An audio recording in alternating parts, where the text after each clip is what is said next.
And the pot calls the kettle black, calls the kettle burnt, calls her mad.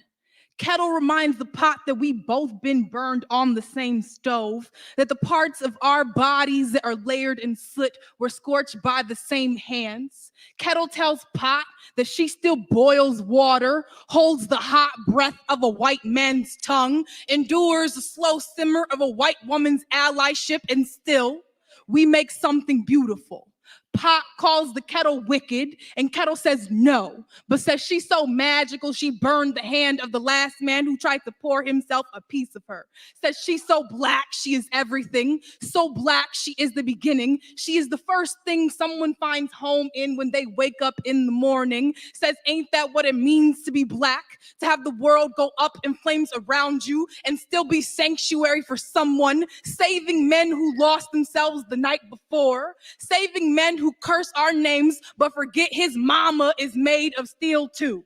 And now the pot has no words but calls the kettle bitter, but loves the glass pan, the fine china, loves all the exotic shit white men put behind glass casings, loves how fragile things not made of steel can be. But this isn't about the pot or the pan. This is about the kettle, the black woman, how she pours herself across the earth, but no one bats an eye when the water disappears. We give ourselves to men who never love us, but they say we are difficult, too hard to break. How we, the kettle, praise this pot, this man for all the water he holds. How we are the only ones who do not call him monster when the water boils over, because we know this heat, this white flame, hot enough to make any of us explode. We are the first ones to make noise when the world goes up in flames, but they say the earth was saved by the man who heard her scream. Pot calls the kettle black, and kettle says yes, but says you best remember you black too. The next time they bring a fire to your neck, they burn black bodies on the stake and the stove. Pot calls the kettle black, and kettle says bitch I might be, says nuck if you buck, then says wipe me down. Kettle says yes my nigga, I be black, I be mad, and I boiled the last man down to his bones when he tried to test me. Pot calls the kettle black, and kettle says hell yes. But don't say my name as if you ain't ever been burnt too.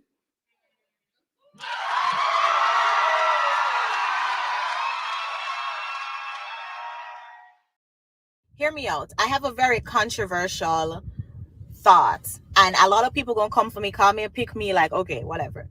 If more women were to be introduced to a brick to the face whenever they act out of pocket, less women will act out of pocket. What?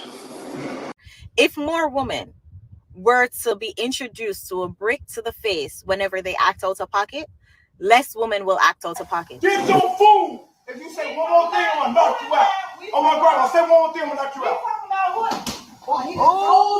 If more women were to be introduced to a brick to the face whenever they act out of pocket, less women will act out of pocket.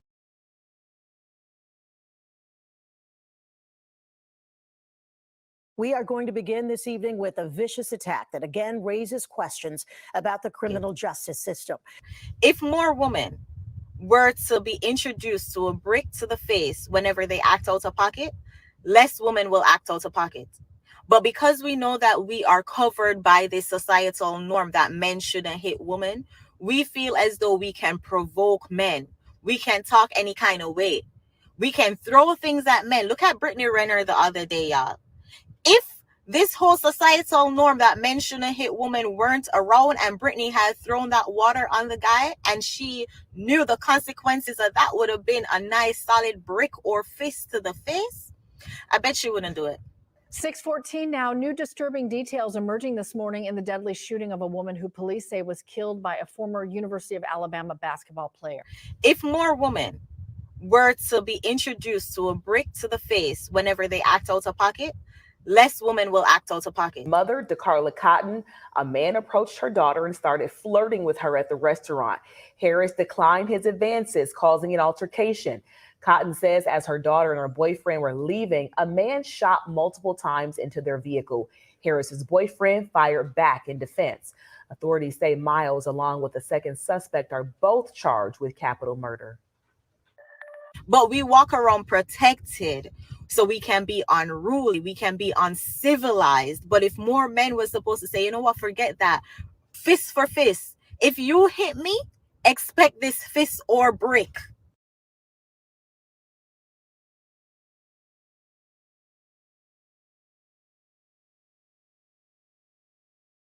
Adiós. Vaya preso porque ahorita voy por Adiós. Adiós. If more women were to be introduced to a brick to the face whenever they act out of pocket, less women will act out of pocket. If more women were to be introduced to a brick to the face whenever they act out of pocket, less women will act out of pocket.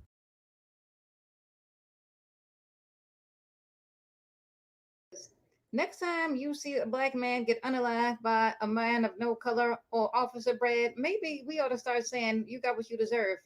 We ought to start doing how they do black women. What did he look like? Was he dark skinned? Was he nappy headed? Was he unattractive? Was he a bum? Did he have anything going for him? Oh, Daniel Penny took him out. So I guess this guy here, he got what he deserved. I'm so glad Daniel Penny has been raising money. Daniel Penny Defense Fund nears $3 million in Jordan Neely's subway chokehold. Oh well, I guess he got what he deserved. Let's go on to this one. You all know this here. George Floyd. I guess he got what he deserved. Dark skin, negroid features, nappy hair, unattractive. You know what? He should not have been inside that liquor store with a fake $20 bill. He got what he deserved by Officer Brad. Yeah, that's the attitude we need to start having. Next time when these canes get unalive by Officer Brad, I don't feel sorry for him. Free Derek Chauvin, he needs to be out of jail immediately. Let's go on to this one here. Y'all all remember this? The guy from I Can't Breathe, Eric Garner. So I guess Eric Garner got what he deserved.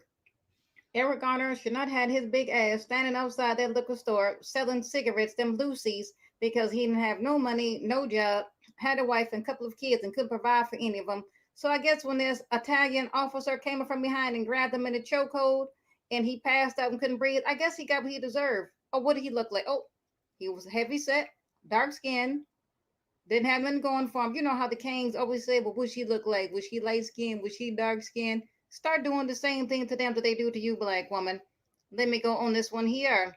Ahmaud Arbery. Oh, another dark-skinned black male. Unattractive, dark-skinned, negroid features. You know what? He should not have been walking around them white folks' neighborhood. He had no business walking around that abandoned house looking for something to steal. Is that how that worked? So I guess Ahmaud Arbery, when Brad and them got together in that pickup truck, when they chased him down and they unalived him like a dog in the street.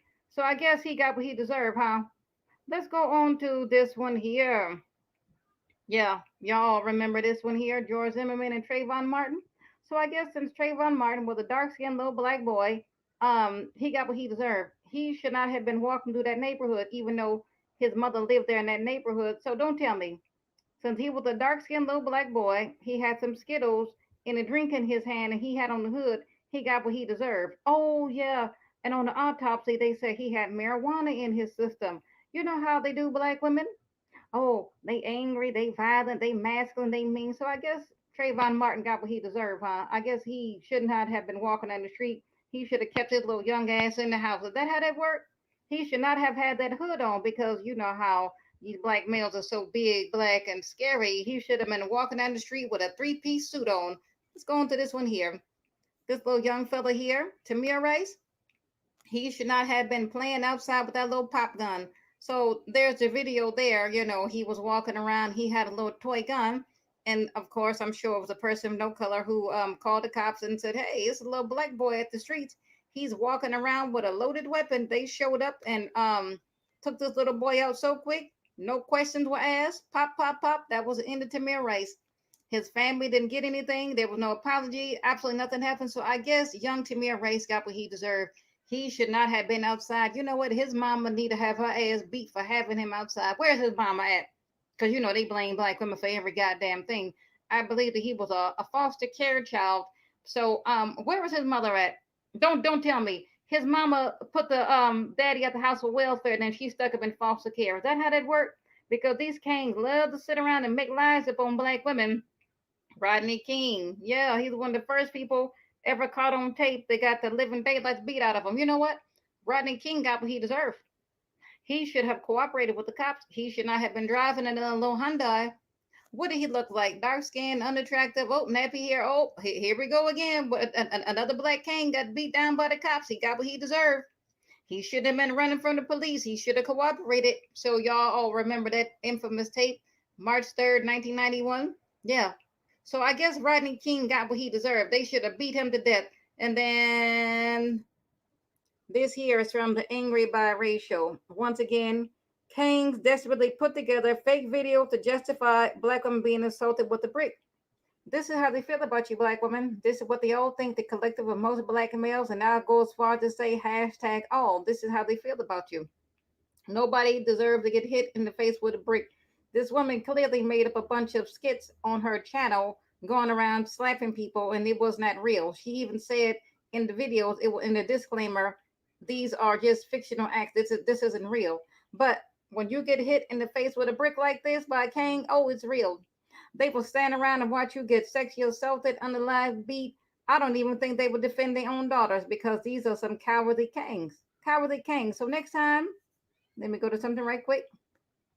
Next time we have a story like this that goes viral, like this, like this, like this, like this, like this, and like this. Well, we need to start saying, well, you got what you deserve. You shouldn't have made that white man mad. You know how these black males are. You know, they angry, they mean, they are violent, they attack everybody, everyone, anything. Ain't nobody safe around them. So black women, you need to give up the same nasty energy they give to you. You need to send it right back. Just let that sink in. And I'm out. Next. All right. That was Feisty Black Magic coming straight at you. I mean, she's breaking it down like she needs to break it down. I'd like to welcome everybody to the live stream today. Today, we're going to be talking about the bro code. Y'all know what that is. Well, you might know what it is. You may not. The bro code is a weird code. I sat down one day. I can't remember. It was last night. I think it was. I thought about how Black men spend more time and energy defending or fighting for each other than they do either their significant other, family members, okay, or women in general. Isn't that kind of weird to you? I mean, did anybody pick up on this? I mean, man, literally, these men are getting into gunfights and are deleting each other at a historical rate for each other. They're not doing it for life, liberty, or the pursuit of happiness. They're doing it for mostly ridiculous things like what? Pride. I mean, not even pride really. It's for usually dumb things like drugs, monies, stuff like that. Welcome, Trixie. Welcome, Tomas. Welcome, Tevin. Welcome, Quita. Welcome, Third Angel. I mean, that's why I needed to come on today. I keep saying I'm gonna take some time off, but I mean, I just keep getting pulled in. And so that's why we're here. That's why we're here right now. I'm starting to really I'm really starting to like Chantel because she releases some good stuff, some good information, So I wanted to, let's see if I can find the video I was going to release. Yeah, let me go to this one right here.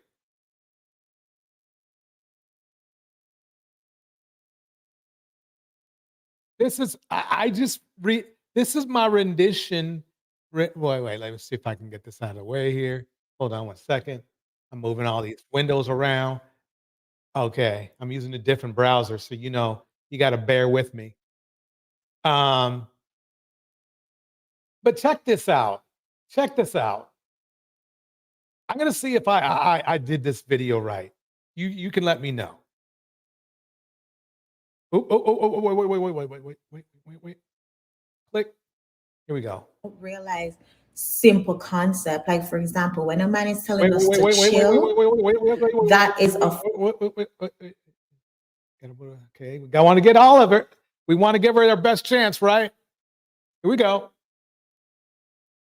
women are just so privileged with a lot of things. We don't realize simple concept. Like, for example, when a man is telling us to chill, that is a form of protection. This man approached me and was asking for my phone number and, you know, calling me all these names. A Nashville woman says she was terrified when a man started destroying her car after she turned down his advances. When a man say, hey, don't wear that, don't go there, don't engage in certain conversation or certain, friend group, don't go on these girls trip. It's not him trying to control you per se, or him being insecure. That within itself is a form of protection. That's him trying to protect you. Good evening, I'm Micah Ullman. But a lot of us only see protection as violence.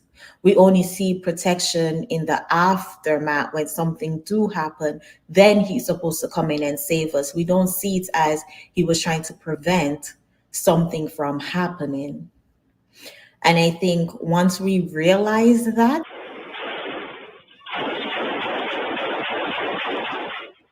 we will then start acknowledging and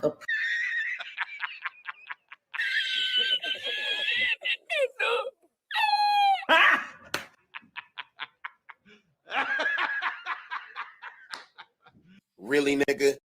That was my reply at the end, if you don't know. But the thing is this, and I thank Chantel for bringing that up. What she avoided very, very gingerly. women are just so privileged with a lot of things. So let's say Black women, because that's all really Chantel promotes to. I mean, if you look at her thumbnails, 90% of them have Black women in it. So yeah, Trixie. No wonder Chantel is single. She sure lets you know why.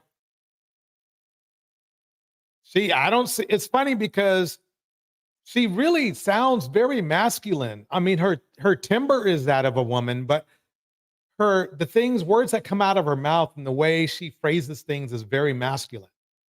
However, realize simple concept. Like, for example, when a man is telling us to chill. Okay, this is the funny thing, is that it's usually the woman that tells the man to chill.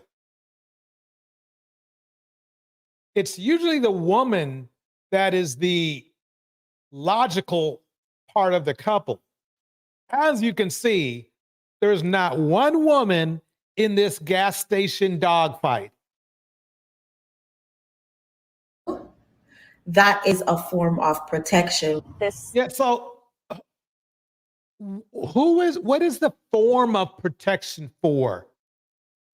What is the protection from? Other women? 90% of the time, no. Other men? So what is going on is what men are doing now is trying to market their dysfunction, the protection of our own dysfunction. Let me make it clear. We are trying to market our own dysfunction and then sell it back to you as protection, conditional protection. Because think about it. If we didn't exist, right? Black women wouldn't have a problem. I wouldn't say at all. Let's say 85% of your issues would be would be gone. Isn't that weird? Cyber Dreams in the house. Trixie's in the house. Tomasa's in the house. Steven's in the house. I mean, think about it. Fellas, you got to think about it too. I mean, if we didn't exist, right? What would Black women need protection from? I mean, other races of men, but think about it though. As it sits right now, 85%, if we were not to, if Black men, if we did not exist,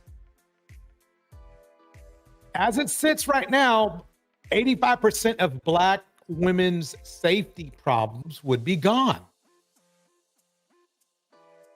Right?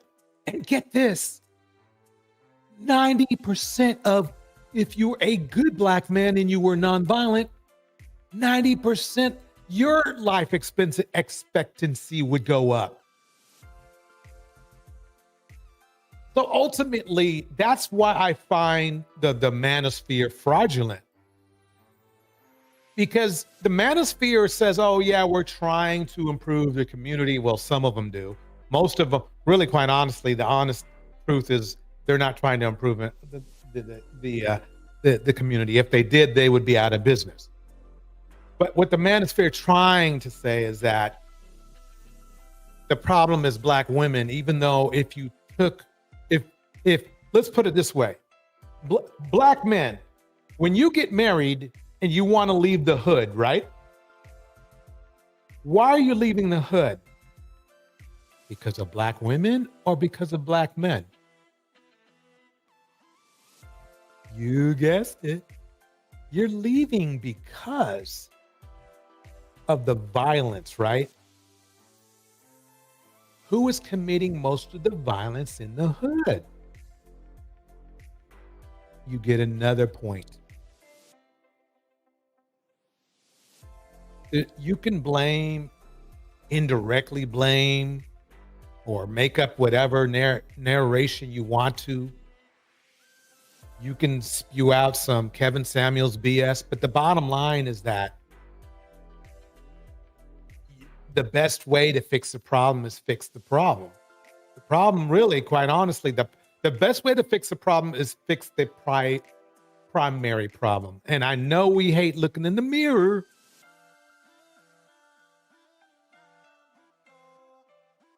but we're the problem. And here is where the bro code comes in.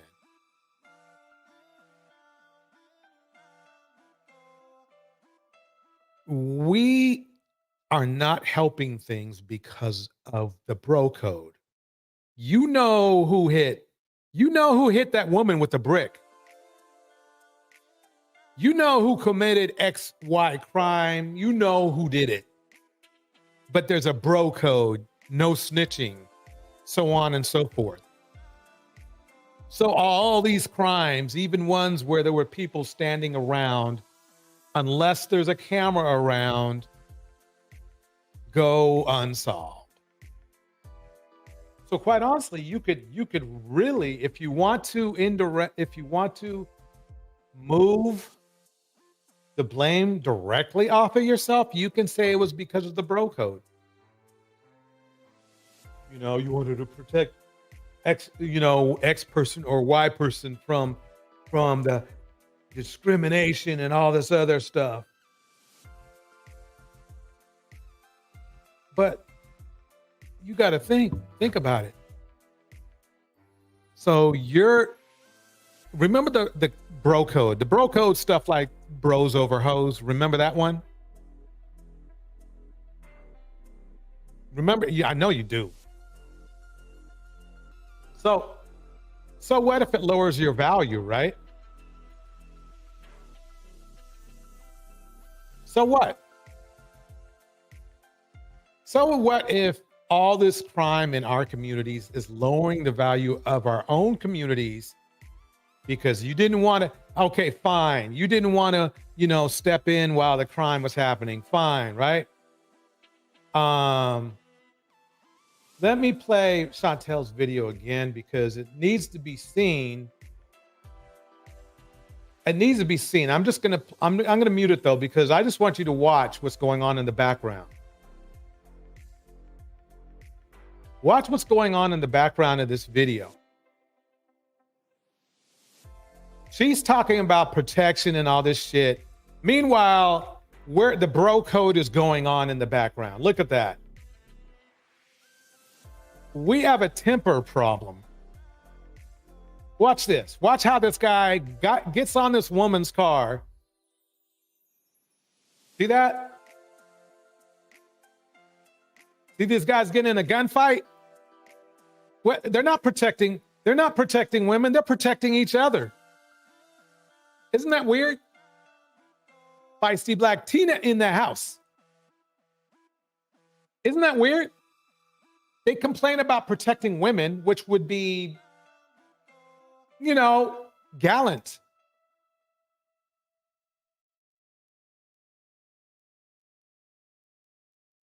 You know? Gallant. But no, they're just, look at them go. Look at them fight. They could have just ran off, right? They could have just minded their own business and left. They could have just minded their own business and just got some gas and left, right? Yep. Bro code. Bro code. Bros before hoes. Look at this. Look at him. Look at him go. Look at him go. Bro code. Right in front of your face. That poor old man, he just, so the thing is this, remember when Chantel was saying, well, you shouldn't be out here. I want you to hear what she says in this video now. Watch. Watch. We are just so privileged with a lot of things. We don't realize simple concepts. Privilege. The Black woman's privilege, having to live in one of the most violent areas because of their men. That's privilege. Cyber Dreams kicks it like this. I heard Brick Boy drove off in a car full of mammies.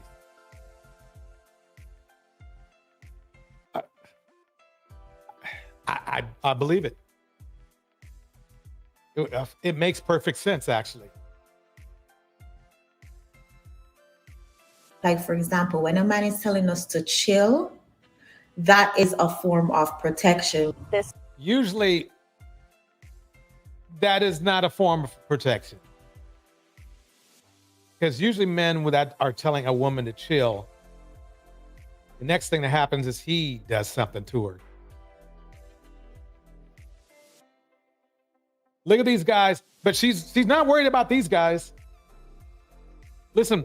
Man approached me and was asking for my phone number and, you know, calling me all these names. A Nashville woman says she was terrified when a man started destroying her car after she turned down his advances. So what part of turning down an advance means should a man say chill about? You see how this is? You can't stop shit like this. You can't stop if a lion, if you're out in nature and a lion or a bear comes after you, you're pretty, there's nothing you can do. There's no precaution you can take. But you're going to stay at home all the time. So it's funny how Chantel is trying to tell you, what she's telling you is that you're some guy who probably is out here doing this kind of mess is supposed to tell you how to chill. We can't even control our own tempers. Look. When a man say, hey, don't wear that, don't go there, don't engage in certain conversation or certain, friend group. See, she's tone deaf.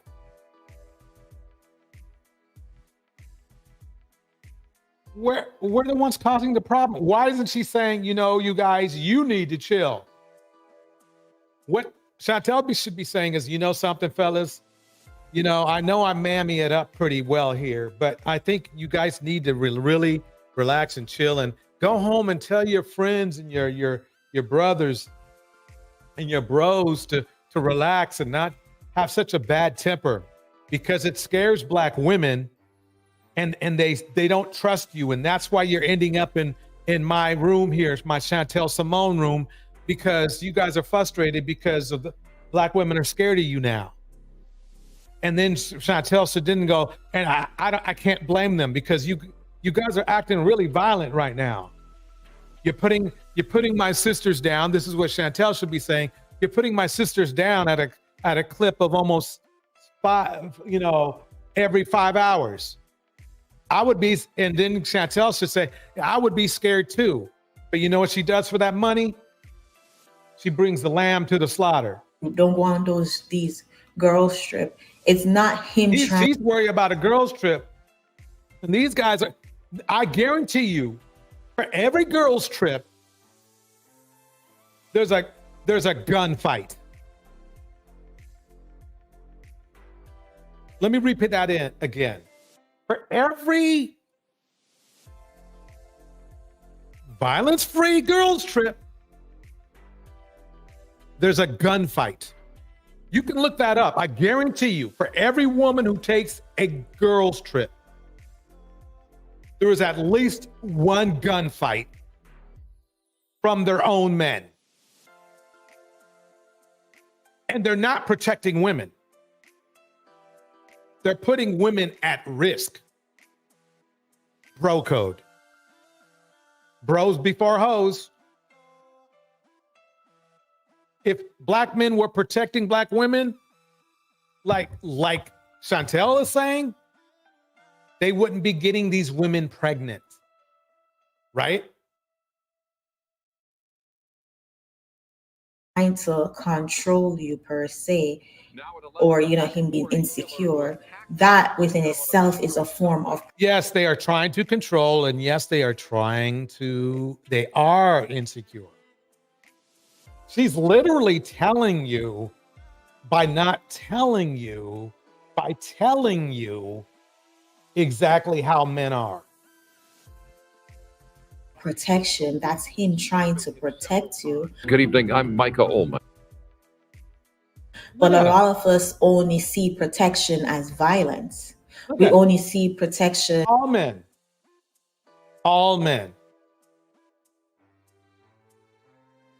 Okay, this guy rushed out the door. He rushed out.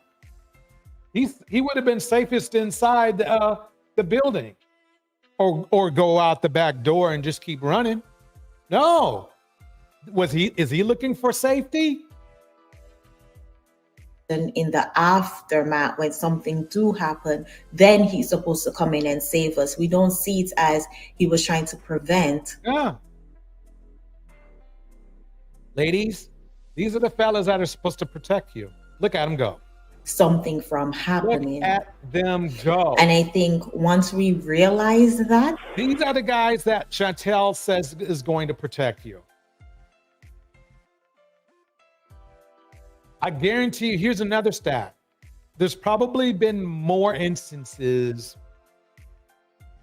of a man putting you into danger than taking you out of danger.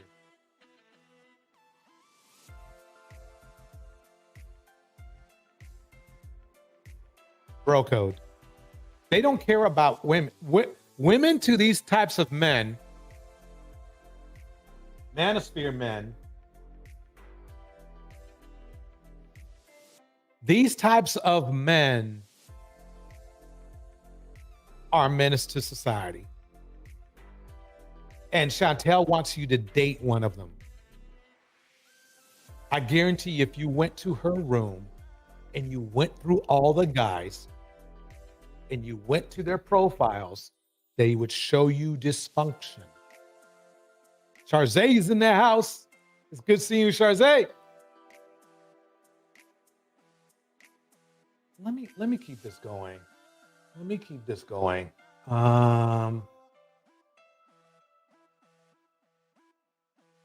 Bring that down here. It's over here.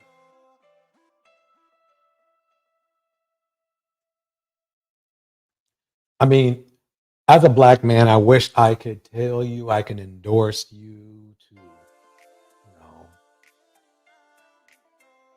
really work with us, but in general, our stats is not looking that great right now. Let me break it up. Check this out. Most Twitch streamers choose to film their lives from their house, but many of them decide to take their followers with them while walking outside. Whether it's an inside look into their lives or a carefully documented list of things they do, many of these streamers blur the social lines of online communication, creating a clear view into their everyday. Even though it sounds kind of fun, and many streamers feel rewarded by their day-to-day work, there have been several occasions in which streamers have been approached, followed, and even attacked by some creepy stalkers. Street Stalker. This 2020 live stream was broadcasted by I'm Jasmine, a Japanese Twitch streamer who unfortunately... I'm going to save that for another stream, to be honest with you. I'm sorry about that, but I'm going to save that for another stream. Let's go with this one.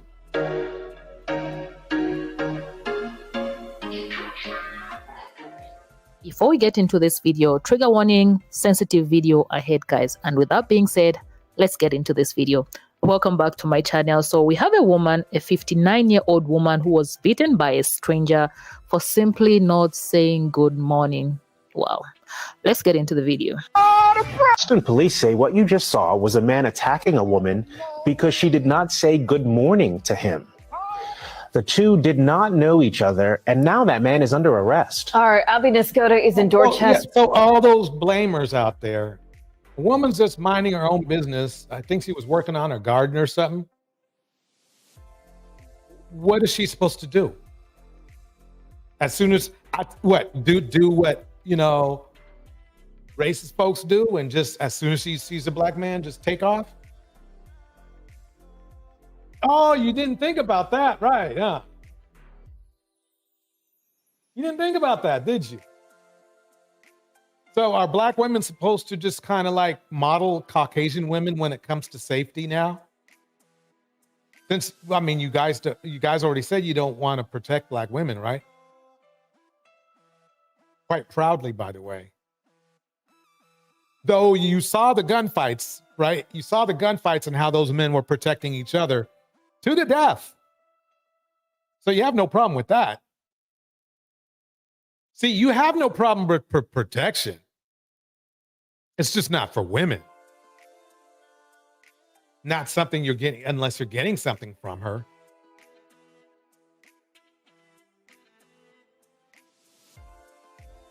Because that's quite apparent. I mean, the stats don't lie.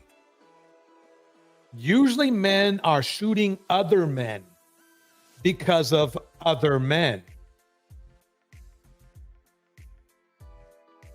Think about it.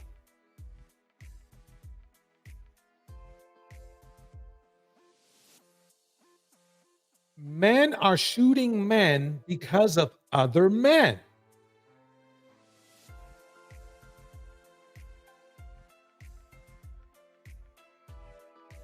That's what's going on.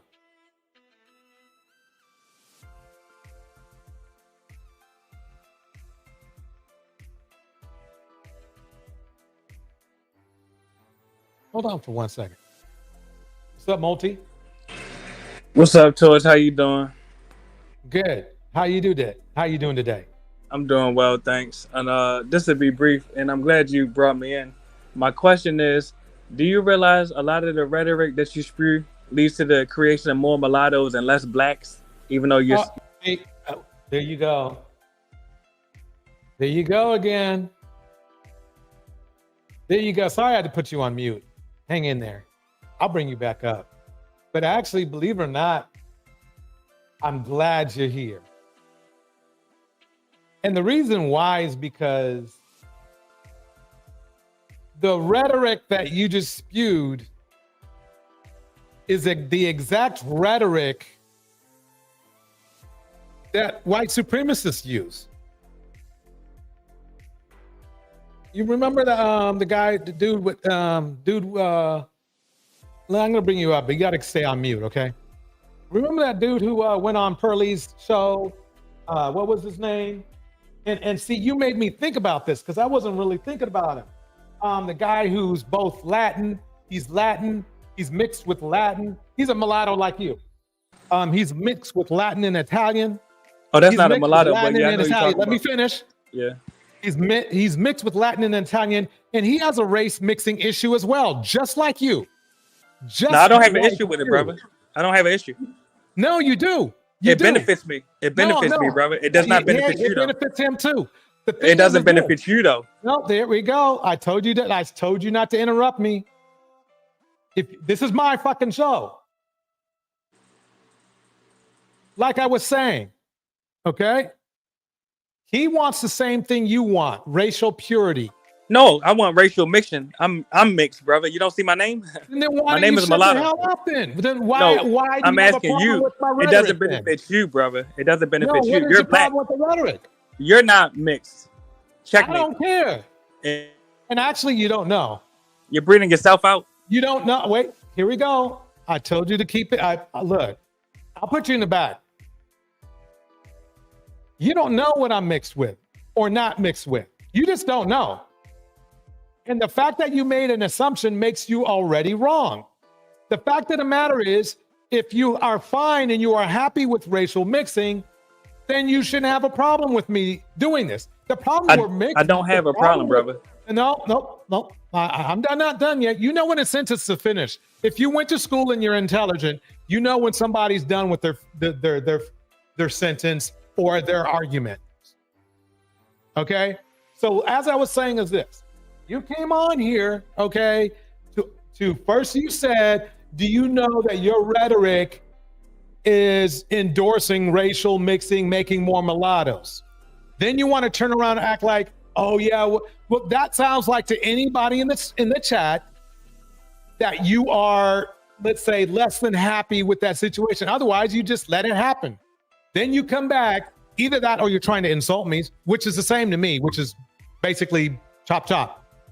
But then you come back and try to say, well, no, I'm happy that you guys are racial mixing. Then shut the fuck up. Just enjoy the ride. Enjoy having more racially mixed people to interact with. Are you enjoying bringing yourself out, though? That's the question. Saying what?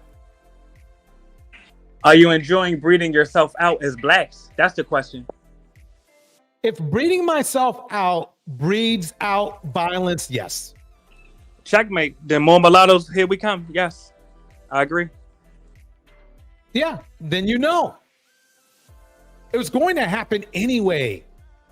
See, you're trying, all you're doing is trying to slow down a process that is going to happen anyway. I say, let's speed it up. Let's speed it up. Make more mulattoes.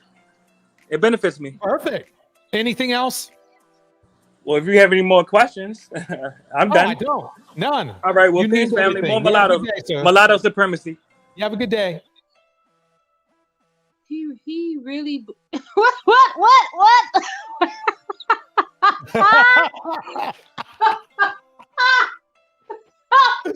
This dude, oh God, don't he know black men been breeding themselves out since 1865? I know.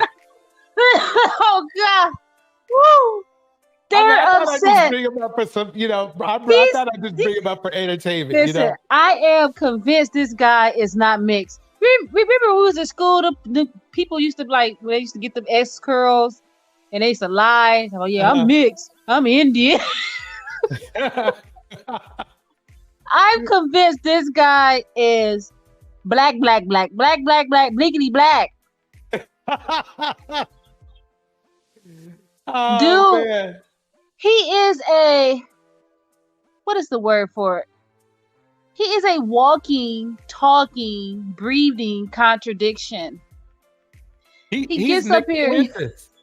He gets up here and say, your rhetoric is breeding yourself out, but he's mulatto, and he's saying that it's mulatto supremacy. Like, make it make sense, dude. I know. How about this? Just never come back We don't want you. None of the women want you. Yeah, that was I was kind of glad he came back because I wanted to give everybody a perfect example of what, as he puts it, a mulatto Nick Fuentes. But Torch, he said that our rhetoric is breeding ourselves out.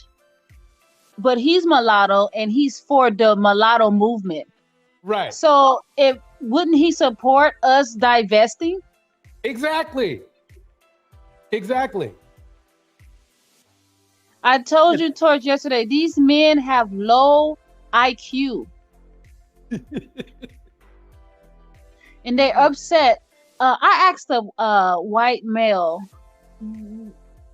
I asked him, what do you think is motivating these men for this behavior? And he said jealousy.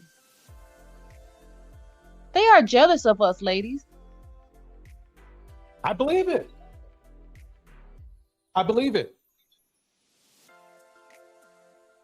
He goes from platform to platform.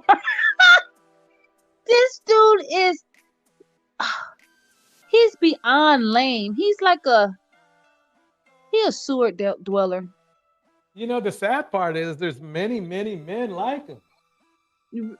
That man is not mixed, yo.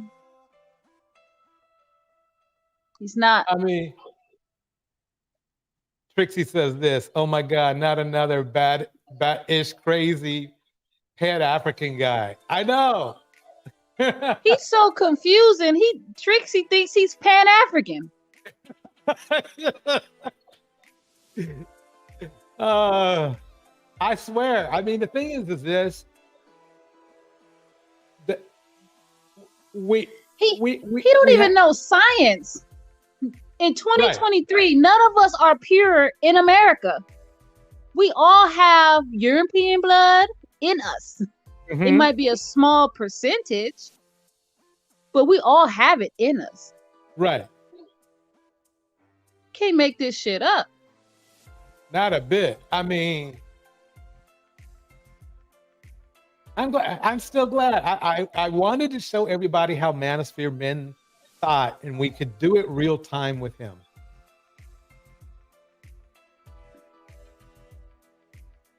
It's amazing. It is amazing. Let me play another clip. Let me see what I got here. Oh, geez. Well, this one's gonna be fun. Can I see your phone? Oh yeah, sure. Can you unlock it? Oh, yeah. Talking to any girls? No. You don't have any nudes? No. No one's sliding your DMs? No, you're the only person I talk to. Why are you so boring? Why are you so boring? Huh? I need toxic! Wait, I thought you wanted a healthy relationship. No. You need to make my mind wonder. I want to cry! If I'm not crying at night, wondering if you're talking to somebody, I don't want it. Talk to somebody. Huh? Talk to somebody right now.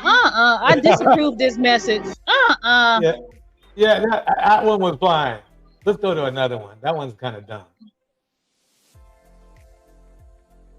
Oh, okay. Youngest woman I know. Not affectionate. Not affectionate at all.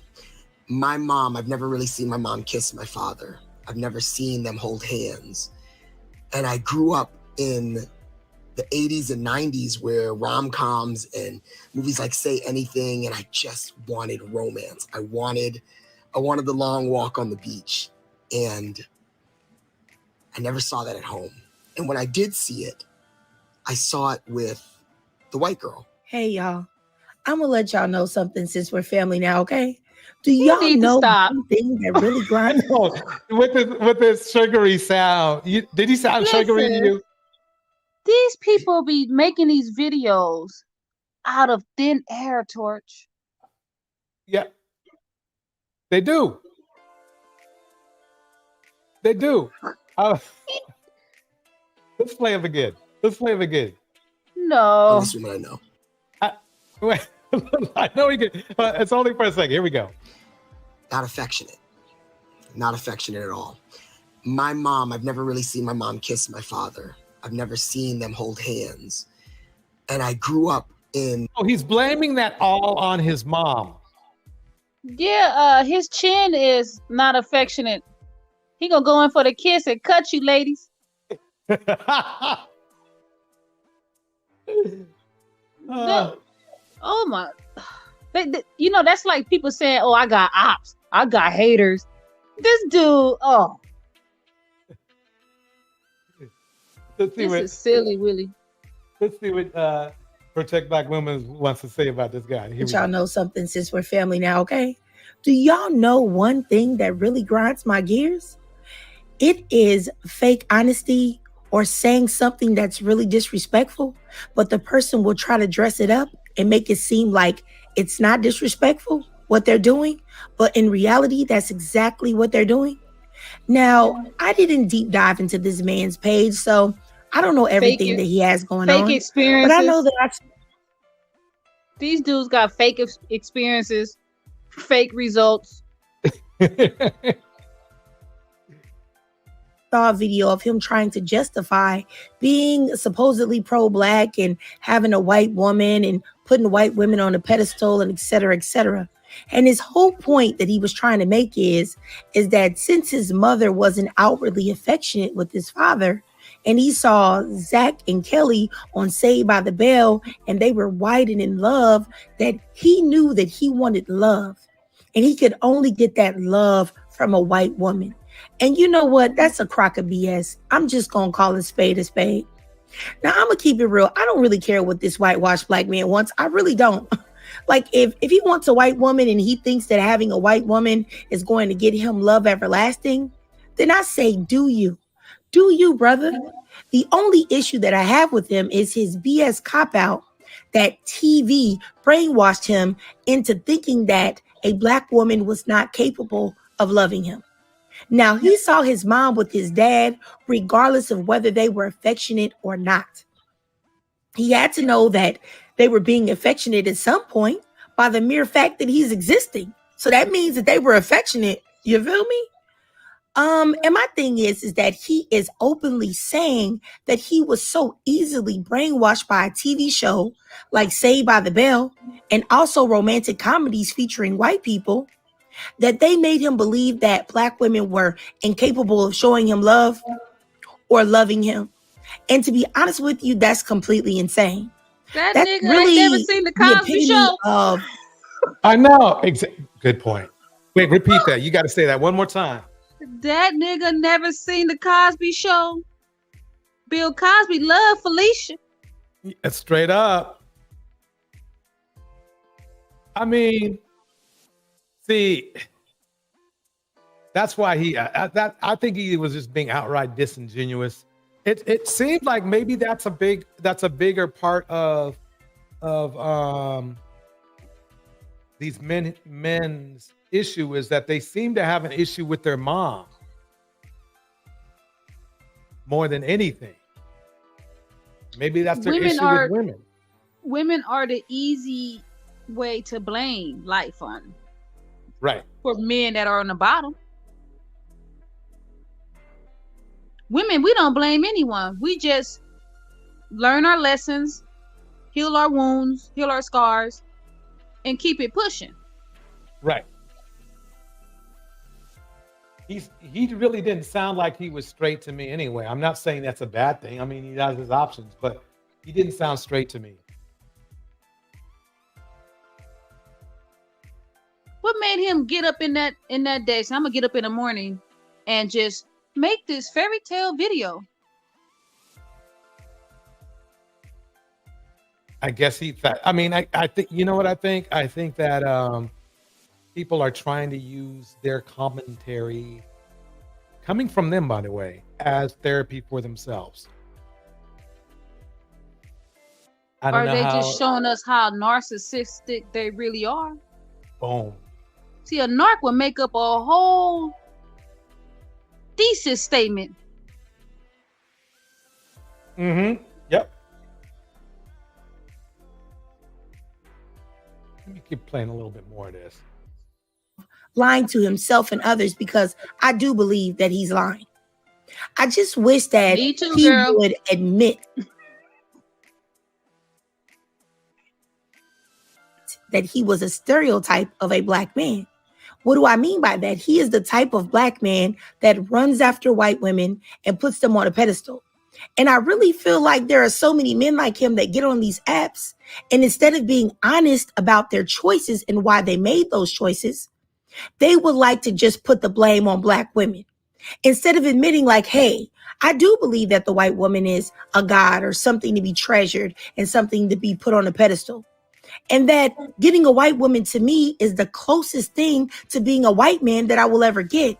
So I'm willing to settle for that. You know what's funny though? I just thought about he's back. I was just about to mention him. Because I was going to say that, isn't it funny how Multi blames black women for race mixing, but he's not blaming black men? Because Isn't that he's funny? not mixed. He's in the back right now. That man not mixed. I want him to. How about this, Multi whatever? Multi Gravy. That's his new name, Multi Gravy. Go to Angry Biratial's channel and have a conversation with him. Yeah. Multi Gravy. Yeah, he has lives now. Yeah, pull up on him. Yeah. Brown sugar. Brown sugar. Brown sugar, babe. He's still in the back, stocking checkmate. What did he say in the back? Let's see what's in the back. I'm not against black women. I'm not gonna say. I'm not saying none of that, dude. Well, if you ain't, I'll just leave him in the back. He can go along his way. You can talk. Yeah, because they don't do any research. See, I told you guys yesterday. In order to comprise a reliable opinion, you have to do some research. But then you got to have the comprehension to understand what you're reading. Right.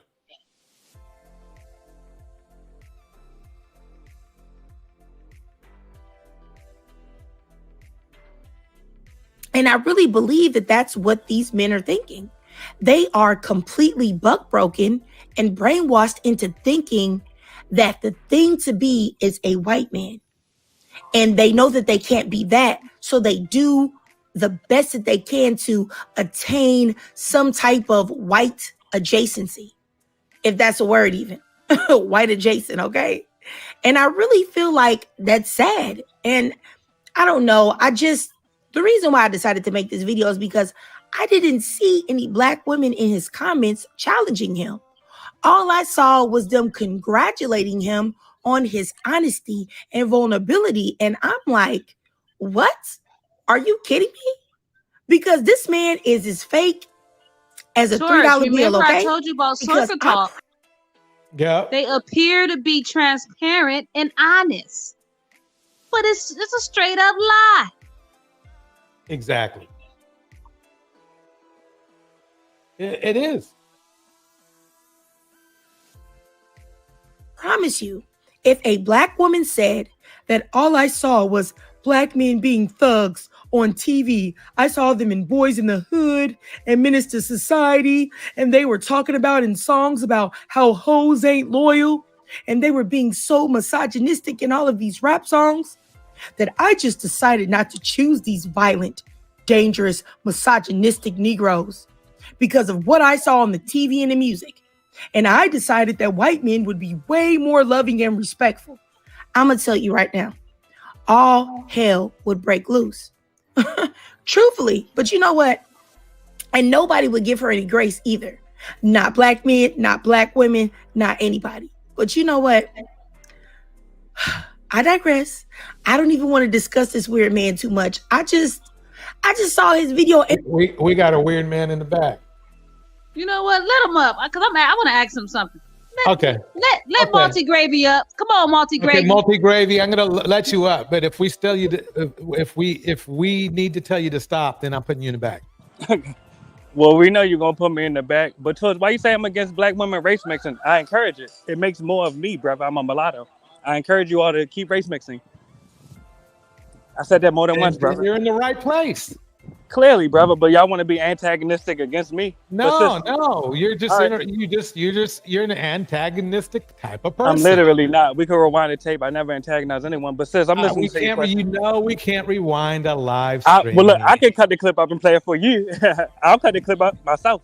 But sis, go ahead. I'm listening. No, it's okay, man.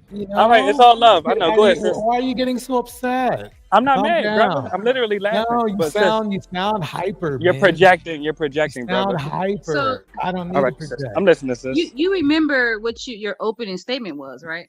Yes, definitely. Can you repeat it? Yes, my question to Torch was, him being a black man, does he realize that his rhetoric is leading to the creation of less blacks and more mulattoes? That was my question. Stop there. Yes. Now, you said in the back chat that you embrace mulattoes, right? Definitely. I'm a mulatto myself. Yes. What is your end goal for your one-man movement? Well, clearly, it's not a one-man movement. We're the future majority. We're the fastest growing demographic in the U.S. Literally, checkmate. So what's your question, miss? What is your end goal then? To be the global future majority as mulattoes are already set to be. That's my end goal, sis. Literally. To do what? I just said it more than once. To be the global majority as mulattoes. To be the global majority. Yes. To do what? What are you guys accomplishing? Well, let me Besides respond to just that. Well, number one, procreation? you making us. So are you talking about your kids now? Because you making us. Y'all making us. I'm When you say, what asking are we you. accomplishing? Yes. Well, number one, we have a number of majority mulatto nations already, such as Brazil, such as Dominican Republic. I'm in Puerto Rico right now. These are mulatto Wakandas. We will build more mulatto Wakandas. Literally. Okay. So What infrastructure will you base that on? Have you been to Dominican Republic? Have you been to Brazil? Have you been to Puerto Rico? I'm asking you a question, sir. I just named them, sis. That's what I'm basing it on. You name procreation. So Yes, what and I named nations. ideas do you have for infrastructure? Well, miss, I'm naming. What GDP? What I'm trying to GDP answer. will you be? I'm trying to answer. Can I answer that, sis? You can look at the GDP of majority mulatto nations like Cape Verde, such as Ethiopia, such as Puerto Rico, as I already named, such as Dominican Republic. Wait a minute. Ethiopia is not a mulatto nation. When they take blood tests, they are definitely genetically mulattoes. Now, see, in that case, just like being honest. Cyber was saying before, that we're all mixed. Is We're that already true? mixed. No, I'm asking, is that true? When you brought that up, That's a scientific. That's DNA fact. That's DNA No, fact. I'm asking, when you say we are all mixed, who is the we that you're referring to? Just so I'm clear. Well, I guess I'm mixed. All right, if you're mixed, All then of us in America. all right, all of well us in then America. we about to be more mixed. We about to create more mulattoes, and I support that. Then what's your problem? Screw. I have no problem. Y'all keep saying I have a problem. Get I up don't have here, a problem at please. all. I'm done with this dude. Yeah, I have no Bye. problem. I'm done with All multi right, gravy. please, sis. Yeah, you can't. There's no angle that you can use on me. You can't defeat me. I agree with you. He brown gravy, dark gravy. I know. Torch kids gonna be light skinned though. Torch kids gonna be light skinned gravy. Torch kids gonna be light skinned gravy. Let's talk about it. Your kids gonna be light skinned gravy like me. A multi-gravy.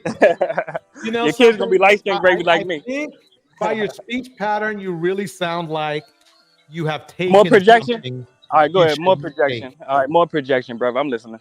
No, I'm just saying, man. All right, so can we kinda fellowship in talking peace? Fast, and then you keep repeating yourself. No, I'm just articulate, brother. I'm just At articulate. least That's 4 it. or 5 times. So you know, I'll But let Prism. Torch, Prism, what's on isn't your the mind? DR?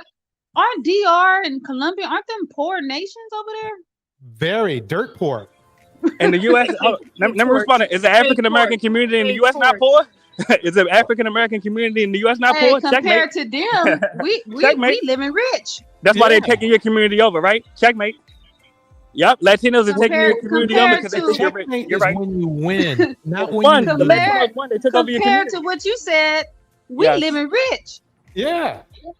They're taking your community over in the U.S. So no, the Latinos are living richer than you in your own Let me country. ask you this. Let me ask you this: Is Yes. there more crime in Colombia or more crime in the United States? Depending on what city you name. Checkmate. I'm glad you brought that up. You can look at Baltimore, New Orleans, and Detroit. They have higher crime rates than literally every city in Colombia. And if you don't believe me, I would like to hear it. True. All right, well, name a city in Colombia that got a higher murder rate than New Orleans or Baltimore. Okay, let me ask you this question again because let's you run away from that. ignored the answer. Yeah, I'm listening. First of all, I said by country. Yes. Not by state. Yeah, I answered your question. By country, not Are you by not listening? state. Are you not listening? I answered your question. You're not Now, the listening. U.S., I'm trying to answer your question, brother. Does the U.S. have more or less crime than all of Colombia? Yes or no? All right, can I answer that without being cut off? It'll be brief. No, just answer. No? Just All right, well, I'll answer mute up. one You country answer or the it. other I'll mute up. country. If You I don't can't have answer, to- then you mute it You up. don't have to string it out. You just have to Brother, answer I'll mute one up or if the I other. can't answer. I can mute up. It's all right. I'm listening. Go ahead. No, it's okay. No, you're just not going to give me the answer. I tell you what, type it in the back chat. You can't seem to answer a straight question. So Hey, I asked DJ you what Torch. country Hello. had more crime than the other, and you couldn't even do that. Hey, DJ Torch, do you want him in the chat or not? You know, Because I can go ahead and Roman drop kick him forever from this and IP and ban him by the IP address. Yeah, Torch, today is his last day, Torch. So I have somebody. I can get that done right now. We can get him completely drop kicked right now. Today Forever. is his won't last be able to day. join, he won't be able to join anymore by IP address. Yeah, because he's kind of distracting. He's not really helping us any. He's not entertaining. He in the back chat about flamed y'all. I know. I think he's, to me, really. I get kind of like I'm on drugs kind of a vibe from him. Yeah, I asked him what GDP, what infrastructure, what's your end goal? He said more people. That's procreation. He just want to have sex. Right. That's where he came from. That's his. Sex that's don't his feed. vibe. Sex won't feed the family. Yeah, I mean, the thing is this. I don't mind people having a dissenting opinion, but if you're asked a straight question, you have to give a straight answer instead of circle talking. It just doesn't help. Because then we're arguing a circle talk. But We're remember, I asked arguing him. a variable. Remember, I asked him, do you remember your opening statement? He said he want a pure race, but you're a mulatto, right? And then he goes on to say, we're going to be a multi-biracial majority. How is that a pure race? Right.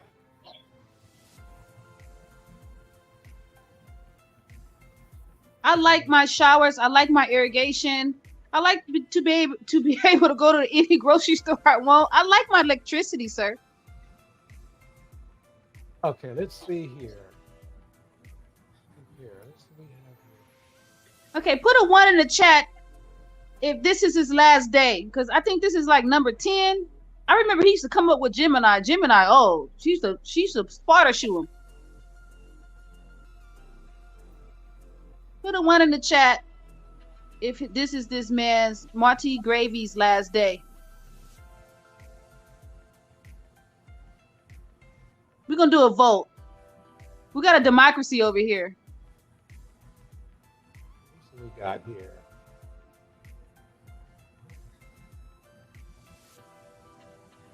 Okay, we got 2 1s. Let's keep it going. Let's vote, ladies.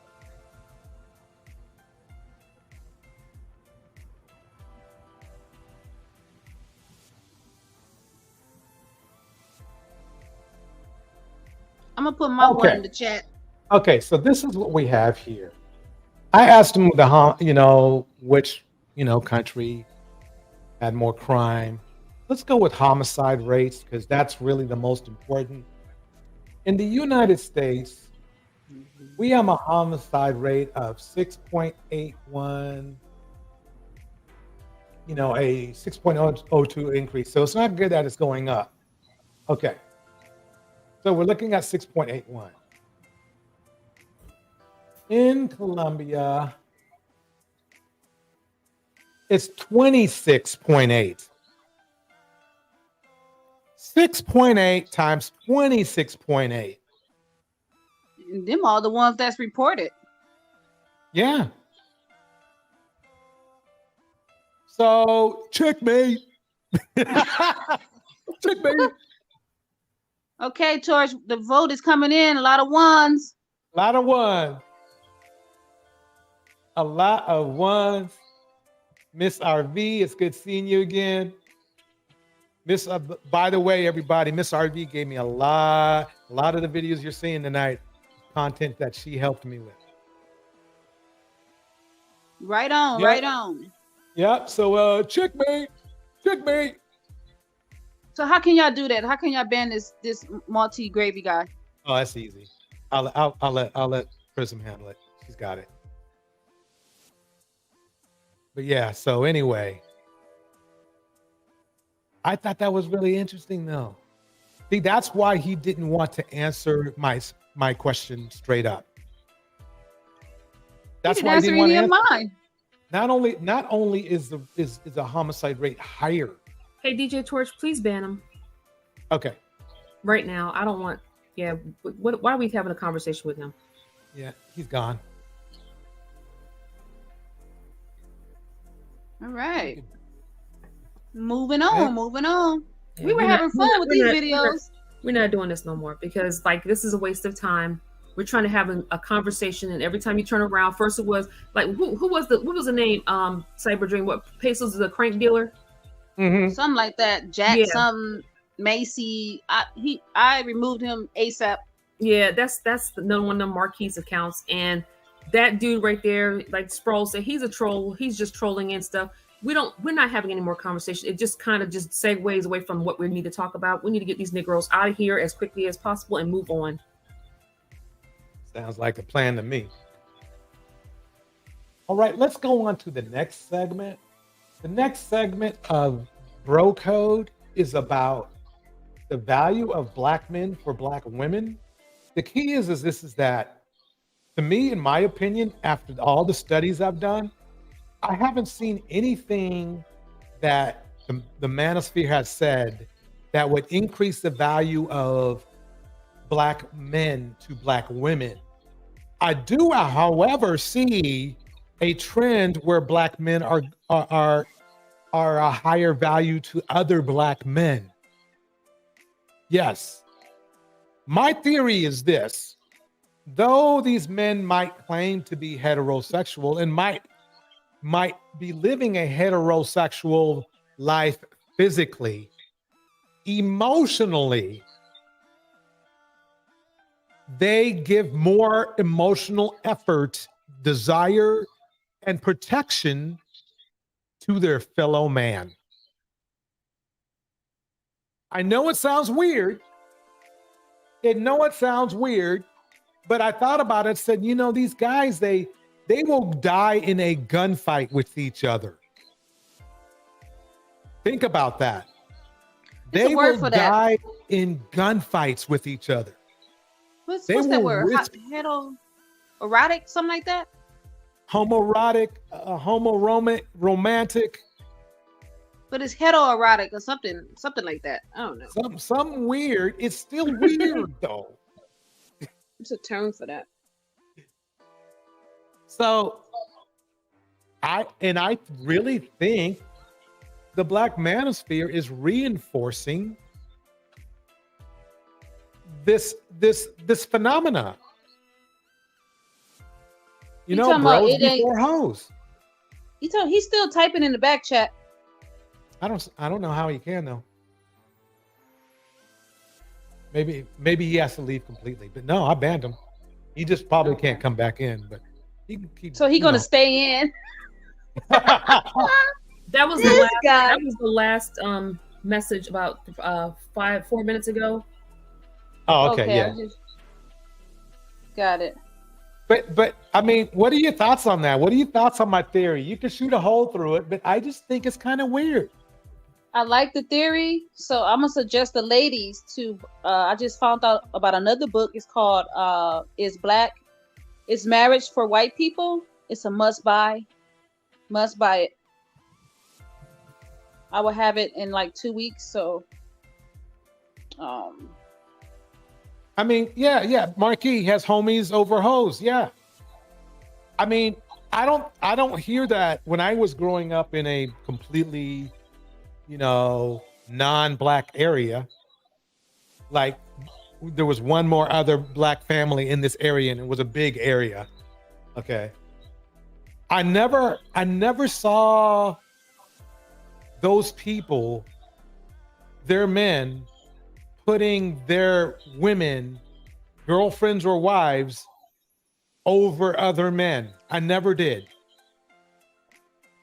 No, they stand for the conservation of their nation. Right. Hey, DJ Torch. Mm-hmm. I'm sorry. Can you? I'm working with somebody on StreamYard. Can you please drop your email in the back chat so I can give it to them, please? Sure can. Hold on one second.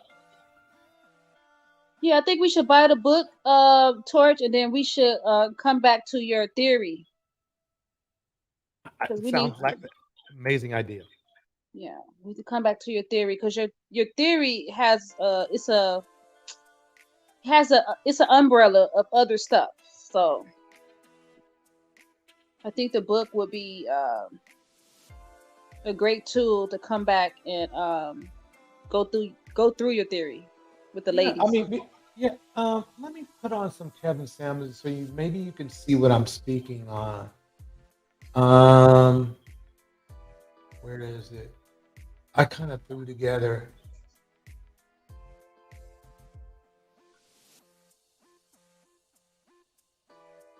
Let me start with Tate. Here we go with Tate. Let me bring Tate up.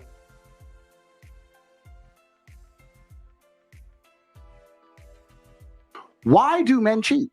Most women don't know. You'll see them all the time. Why do men cheat? Oh, because men are just stupid. And why do men fuck girls uglier than their main chick? Why do men do all this stuff? Do you know why? I'll tell you why. Let's go back to the first thing I've been saying this whole time. Status. Yeah, that's my chick. She's home. Took this one home. Yeah, I got that one. She's chasing me. Status. But it's stupid to females. I get it. But that's the male world because sexual access is an easy indicator of status. So that's one. Isn't it called pronounced status? What is he? Well, yeah, his status. He said it. So let's kind of chew on this for a minute. So who's the man's status for? Other men. Remember, he just said, right? He just made it clear that it was status and that women see it as stupid, right? Right. If women see that as stupid, then who doesn't? Men.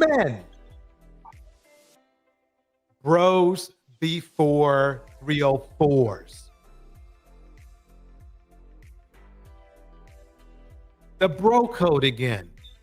So basically, men are ruining perfectly good relationships for status. And the people they're trying to impress are other men. So like bragging rights? Yes, Cyber. Hey, DJ Torch, are you sure that's the email that you used to log into StreamYard? No, that's not. Okay, that's the one we need. Okay. Hold on, let me confirm that, but I'm pretty 90% sure. Hold on, I gotta give me 1 second. Sorry, everyone.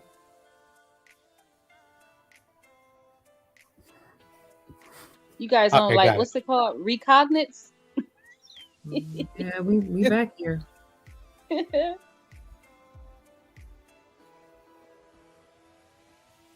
That's it. Okay.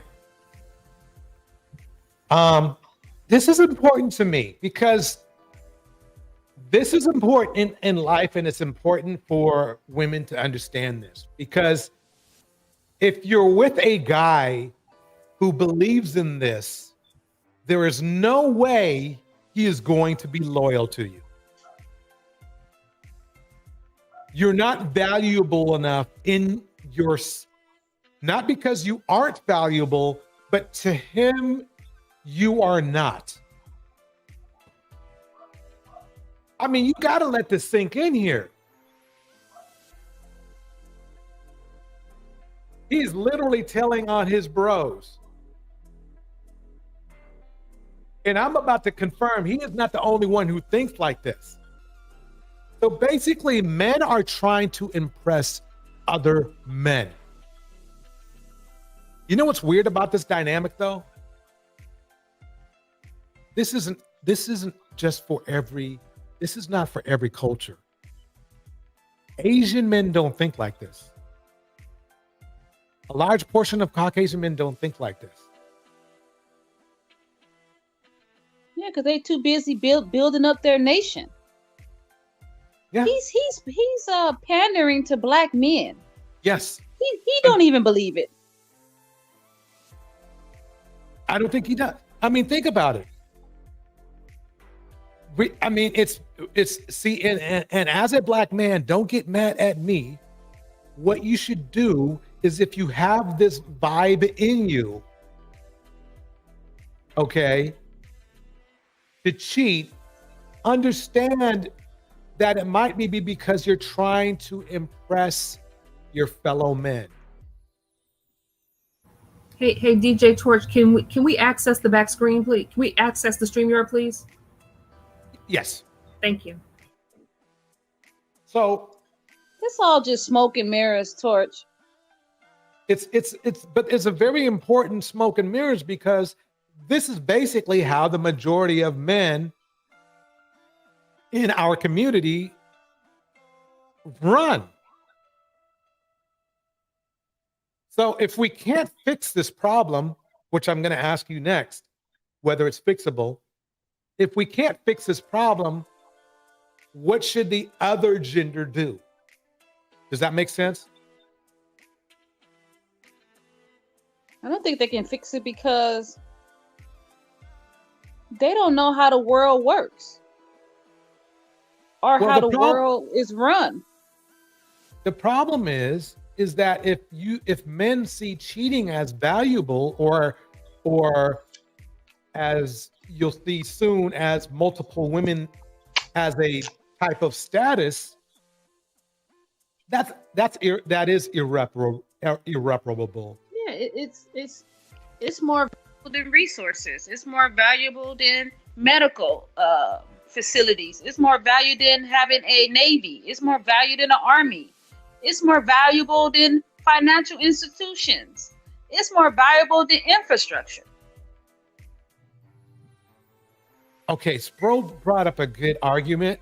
I don't know if it's a good argument, but it's an argument. Oh, he's talking against Tate now. Yeah, so I highly doubt. I want to sound like Spro. I'm gonna try to sound like you. Hold on. Do it. I highly doubt that men want to cheat for validation of other men. Come on now. Is that how I do? Wait, let me try. Okay. Wait. I highly doubt men cheat for validation of other men. Come on now. We just having fun, bro. We just having fun. Yeah, we bro. And I'm gonna reply to that, and I'll tell you why. Because I understand that your initial feeling would be that, bro. I agreed. When I thought about it, I actually said to myself, "Come on now." But then I'm saying to myself, if it's not for validation of men, it's not for validation of women, because women would see it as disgusting. I would never tell a woman ever, "Oh yeah, I love cheating. Yeah, I got another one. I knocked another one down." I would feel ashamed myself. That's me. I would feel ashamed. I can't speak for all other men, but that would be a shameful thing for me to say that I'm knocking chicks down left and right. I just never could. I never could say that. You know what, Torch? There was a rumor that said that the white women got him off of YouTube. No, it was white men who got Tate off of YouTube. And in prison. Because because he's in white skin and he's pandering to blacks, the average person would say, well, this is what white men think. No, white men running the world right now. They have to have some sort of sexual discipline to create all of the things that they created. Right. Camo getting to the gaskets is in the house. Trixie's in the house. Rose in the house. Prism's in the house. Tyke Whitehead is in the house. Bridget's in the house. Marquis Benji in the house. Miss RV is in the house. Everybody up in the clouds is in the house. Heathen Queen is in the house. Natural under pressure doom, doom, doom, doom, doom, doom, doom, doom, doom, is in the house. King Lucifer is in the house. Alexander Brandon is not only in the house but on stage. Quita Ward is in the house. If I missed you, just type it. I'm gonna let somebody else chat. Somebody else can chat. Go ahead. How's everybody doing? Good. How about you? I'm doing good. You know, I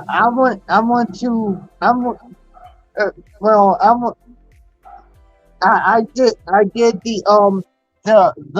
well, I'm still upset because I was doing the live and the internet, you know, the connection was messing up and it ended. But yeah, Prism, if you know, I have another live that's scheduled for 10, you know, but yeah, what I see here is exactly what DJ Torrance was saying. You know, they like to go ahead and you know, impress other men. And you know, what I'm starting to think is, and it's getting to the point where now they're saying women don't deserve simps. It's like they really want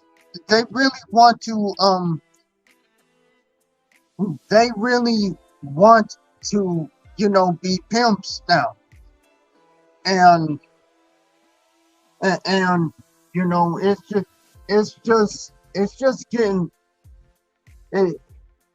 getting scary out here. And the thing of it is that, you know, at this point, I agree with you know, black women going overseas. You know, I'm starting to agree with Prism, because what's the use of getting a man, you know, who wants to be a pimp? I don't see, you know, to tell y'all the truth, I don't see, you know, smart, intelligent women, you know, wanting to be with a pimp. So at this point in time, I would say,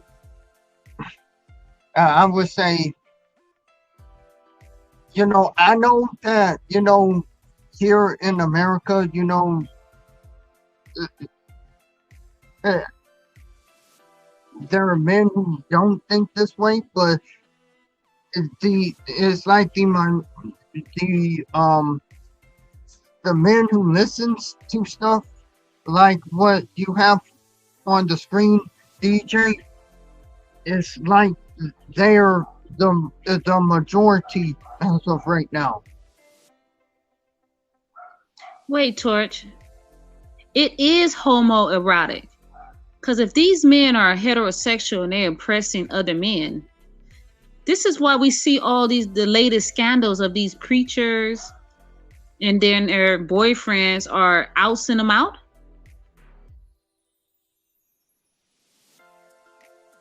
It's homoerotic.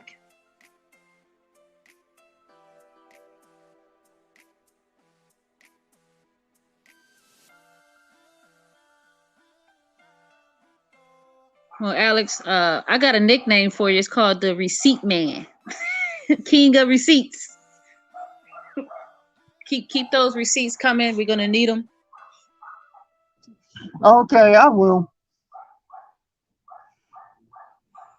Cause we're gonna try to put a documentary together. Okay, and Yeah.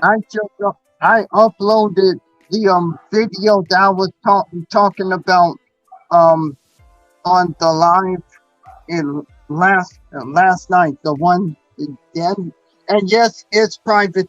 It is private.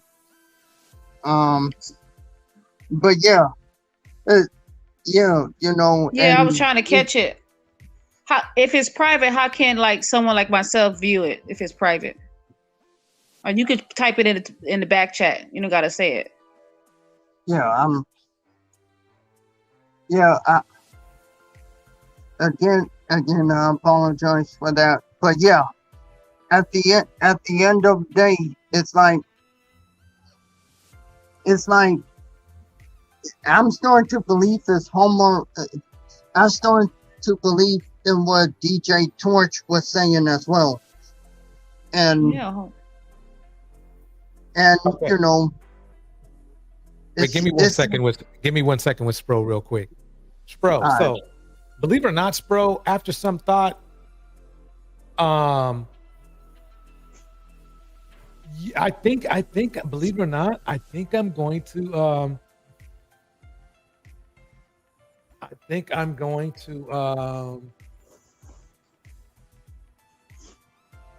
halfway agree with you.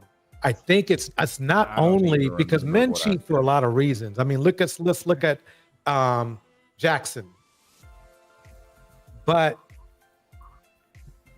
because to me, it could be a dysfunction, right? Correct. Look, cheating's bad because it's a breach of contract. The whole men cheating and stuff, like, again, everyone wants to act like it's like so mysterious. Like, oh, what? You ever see that South Park episode where they were talking about it, the whole Tiger Woods thing?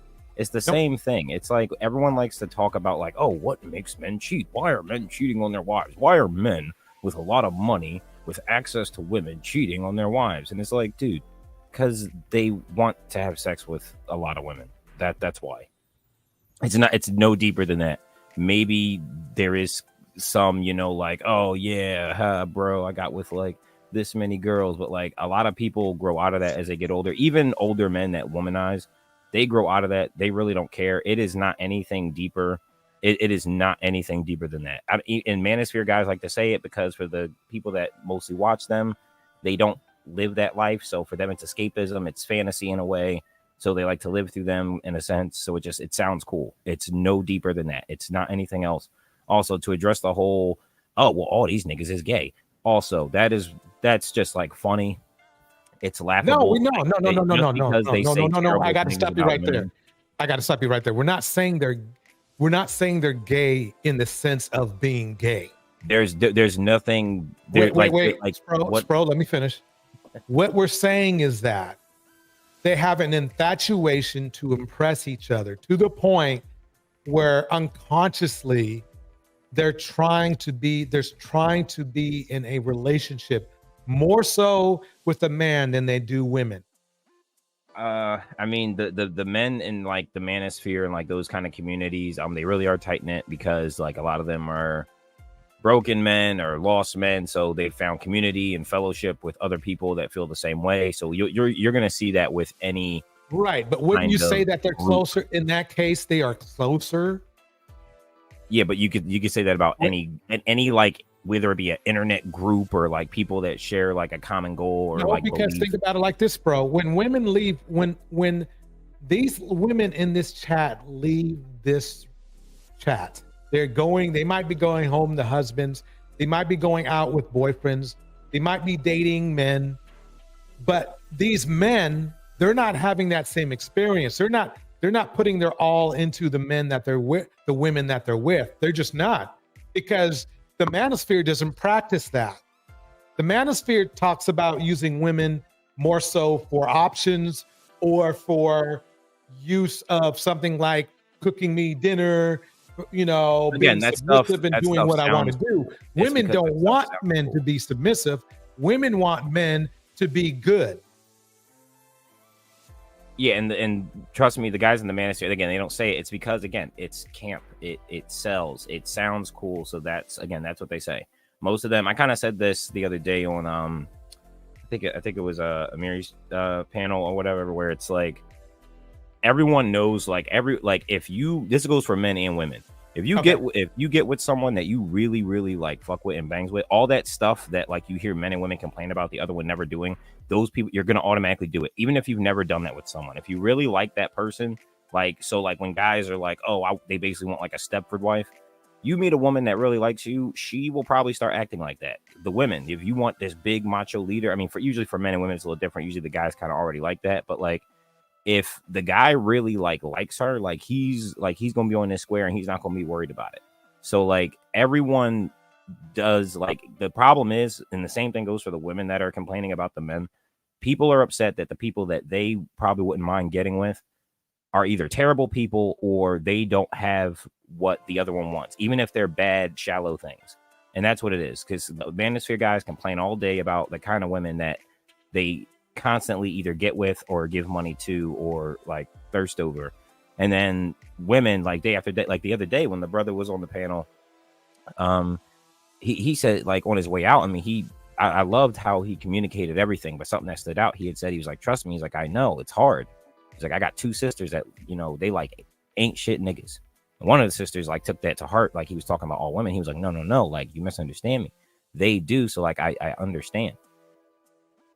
So like even with that, it's like, you know, I hear, like I said, my best friend in high school was my aunt. You know, we're only 4 days apart in age. So like I hung out with like mainly women, like when I was younger, and I saw the stuff that they went through. Not every single one of them had the same problems, but like I'm telling you, there's definitely something to it where it's like it seemed like every guy that they had like the strongest feelings for, that like the most like crap was going on, like this cat just wasn't, it just was not like feasible, and like they drove themselves crazy about it. And the same thing I've seen with like men. So like, yeah, like if you're doing what you're supposed to do and like you actually like the other person, these are things that you don't ever have to worry about. Everyone maybe needs to like have a reality check and wake up and realize like maybe not all land that plane. Not all women are terrible. Not all men are terrible. Maybe we just have terrible freaking preferences. So for my rebuttal to what you're saying, this channel here, we're not a relationship analytical channel. We highlight degeneracy, toxic behavior to promote safety for Black women. That's what we do here. Most of the women here are in relationships, are married. Okay. But our common goal is the safety of Black women and children. Lovely. So what is that? I was answering or responding to DJ's comment. I'm confused. Yeah, but you kept going and you said extra stuff. So I'm just. Oh, okay. You know, yeah. Yeah, I kind of lost track, to be honest. My bad.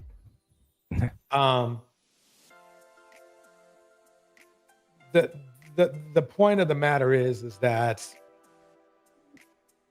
what Andrew Tate said, to me at least, it seems to be most true in the African American community. And the reason why is because think of another culture's music that brags about having multiple women as much as our music does. I mean that. So if these guys are, I mean, and the thing is this, I mean, I played my share of tunes that was primarily on being promiscuous, right? I've played my share of tunes of this. So we must have some value in it. And that's why, as weird as it might seem, Andrew Tate, not himself, but his statement does hold some weight. Because if you're not impressing women with having multiple women, you're impressing men. Or you're trying to. I've never heard of friends, let's say male friends in our community being disappointed in a man for having multiple partners. Just haven't. So Torch, let me do this then. You remember the video you showed prior to all of this about the men with the shootout and stuff? So let's look at the man's mind as a coin. On one side of the coin is to impress men, right? Right. And then the other side of the coin, it goes to extreme violence towards men. Right. What would you call that type of mind? That's a good point. I never thought about that. Let me break this down.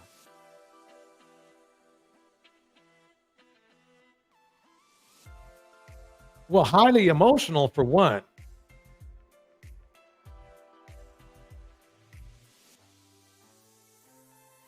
Because the coin is balanced, coins are balanced automatically.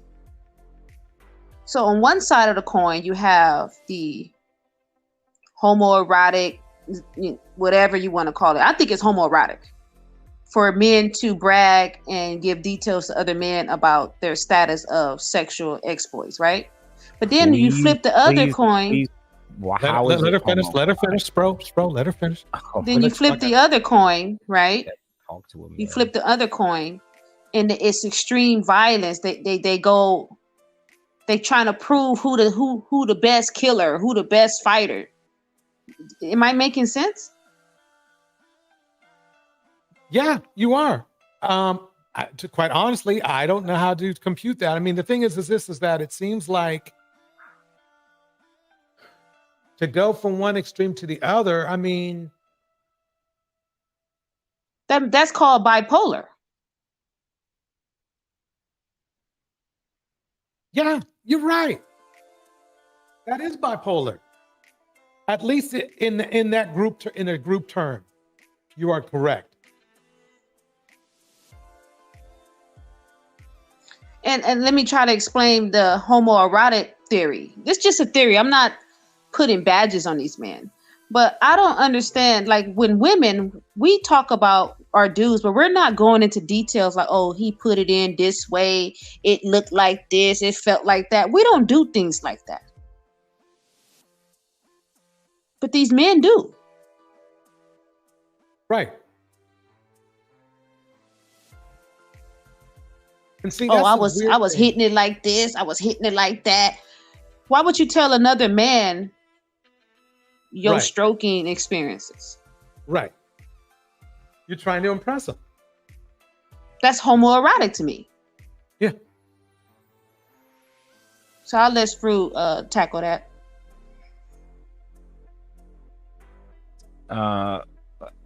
So like I think I get what you're saying. So you're saying like, oh, why are they like to discuss such like private sexual matters in detail? Like, why would someone do that? I think that's just some men do that. I don't think all men share all their business like that. Guys may be like, oh yeah, I hooked up with this girl last night, but like as far as like getting into details and all that, and then even if homoerotic is not the word, weird, and like a little hype and immature maybe, but like that, because like homoerotic would mean like it's sexual in nature. Also, they're talking about heterosexual experiences, even if they are doing it like or like sharing it with someone of the same sex. Like it's just the wrong word. I guess word choice, I would say. Listen, I've seen videos of. You ever heard of them frat boys? They do a lot of stuff. Like, do a lot of weird gay shit. Yes. That's considered. Well, see, you said gay. That homoerotic. Homoerotic. That's homoerotic. Yeah. These are the same type of dudes, yo. Like again, like I said, like if we're talking about them like just kind of bragging and sharing about their sexual exploits, different from being like, oh bro, stick this thing in my ass. Like that's different. Them guys be all, it be 10 of them. They pull out their wankers who can pee in a cup faster. Stuff like that. there's a big difference between a bunch of frat boys pulling out their dicks and showing them to each other than some guys on a podcast being like, dude, this one time I had like 5 chicks. Like, there's a big difference. No, I think basically, I think Cyber's onto something. And I'll tell you why. Because there's prerequisites to the actual acts. There's prerequisites to it. So you can't really. I'm not showing my dingle to some other dudes. Okay, I'm just not doing that. If I shower at a gym, I'm gonna wait till everybody fucking leaves. That's just me.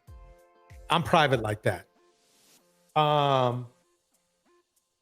But my boyfriend too, he said he couldn't understand why this dude walked in the male's gym, the shower area, the restroom, whatever, the locker room, naked. He couldn't understand it. He said, why would you do that? He said he was butt naked walking around and there's nothing but dudes in there. Right. That's homoerotic. You ever been to a YMCA locker room?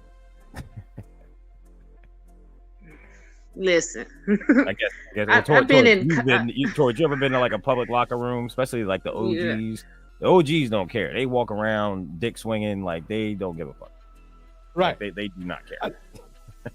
Sort of. But the thing is, I mean, the difference is that's that's different from showing someone your dick. Yes. Right. Most men can't put a towel on. Most normal men. They're naked, but they wrap themselves with a towel. Who walks around butt ass naked in front of men? You're not in prison and jail. Oh, well, like I think probably, like I said, I was talking about like a locker room, like old heads changing after playing like. But I went to school with. I'm telling you, this Manosphere athletic guys, boy. At least the Manosphere. I'm not going to call everybody that, but Manosphere men and men that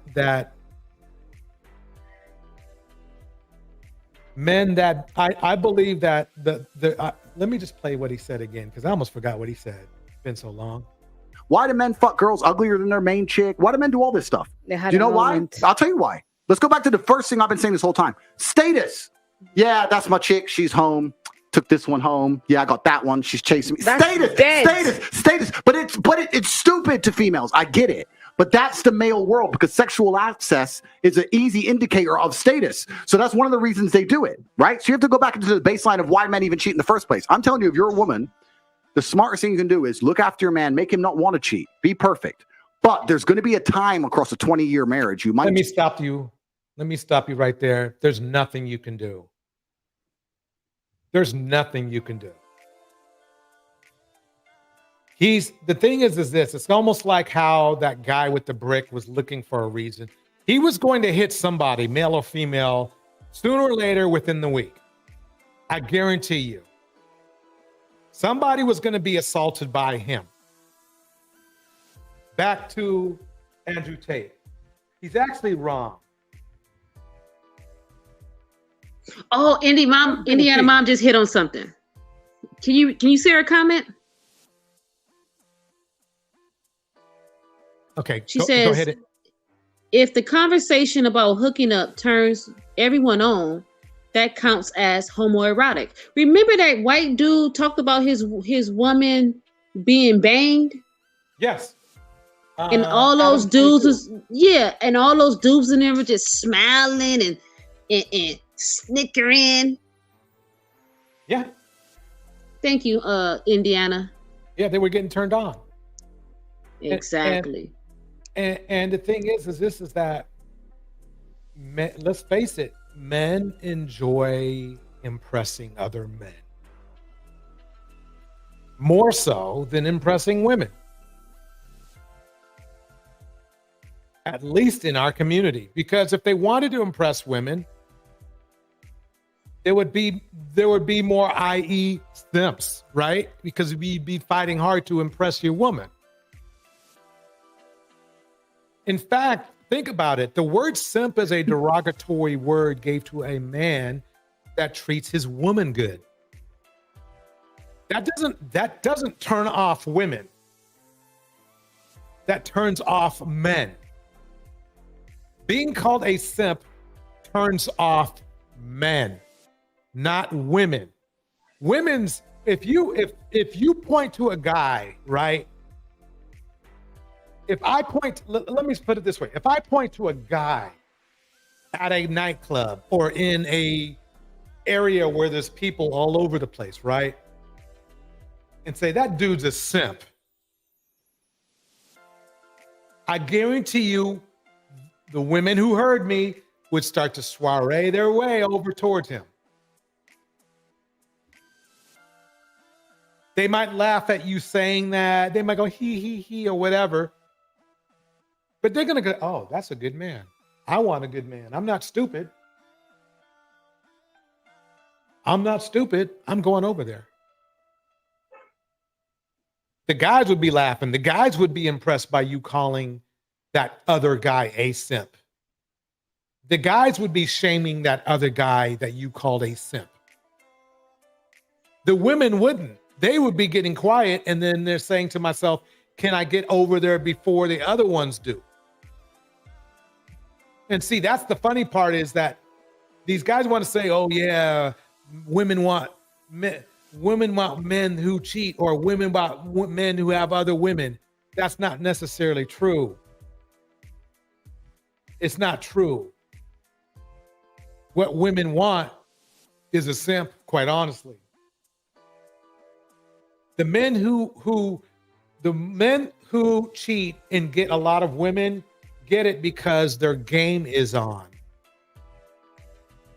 But they aren't, the women that are not being treated well.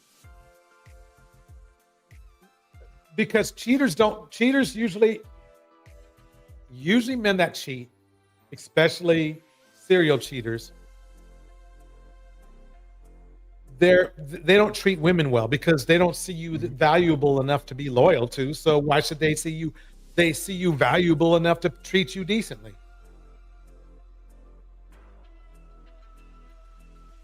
So that's the whole thing. These men are going out of their way to not only die for other men, because you saw the gun stuff, right? Not only to die for other men, but to impress other men about their sexual prowess, their sexual value. All the time. Why do men cheat? Oh, because men are just stupid. And why do men fuck girls uglier than their main chick? Why do men do all this stuff? Do you know why? I'll tell you why. Let's go back to the first thing I've been saying this whole time. Status. Let me go back so I can keep that on. This is status with who? Not women. You know, aside a popular belief, women don't want male 304s.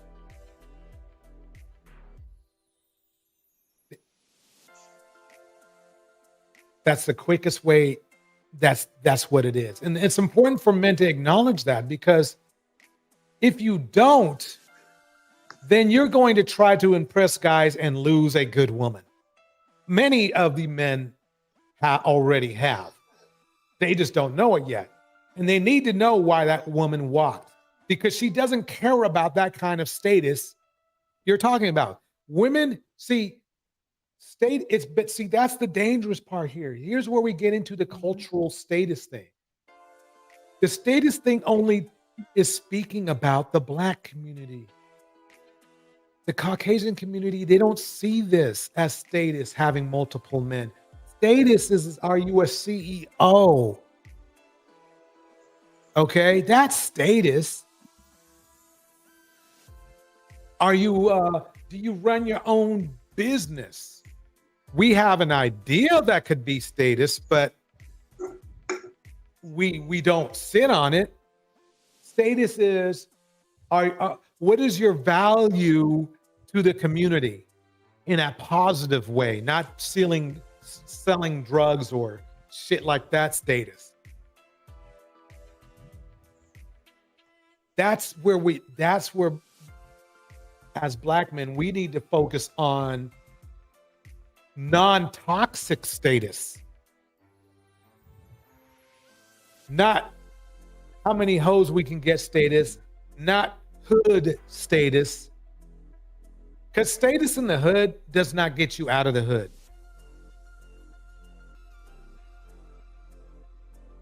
So that's the point. This is, we need to get away from bro code because it's not helping anybody. Yeah, that's my chick. She's home. Took this one home. Yeah, I got that one. She's chasing me. That's Status. But it's stupid to females. I get it. But that's the male world because sexual access is an easy indicator of status. So that's one of the reasons they do it, right? So you have to go back into the baseline of why men even cheat in the first place. I'm telling you, if you're a woman, the smartest thing you can do is look after your man, make him not want to cheat, be perfect. There's nothing you can do. Remember, I said that. There's going to be a time across a 20-year marriage you might just need to be a little bit blind. A little bit. Just now he's trying to talk you into accepting dysfunction. And watch, then you a little bit blind, you be blind once, then he's going to want to do it again. I guarantee you. I'll let somebody else chime in if you'd like.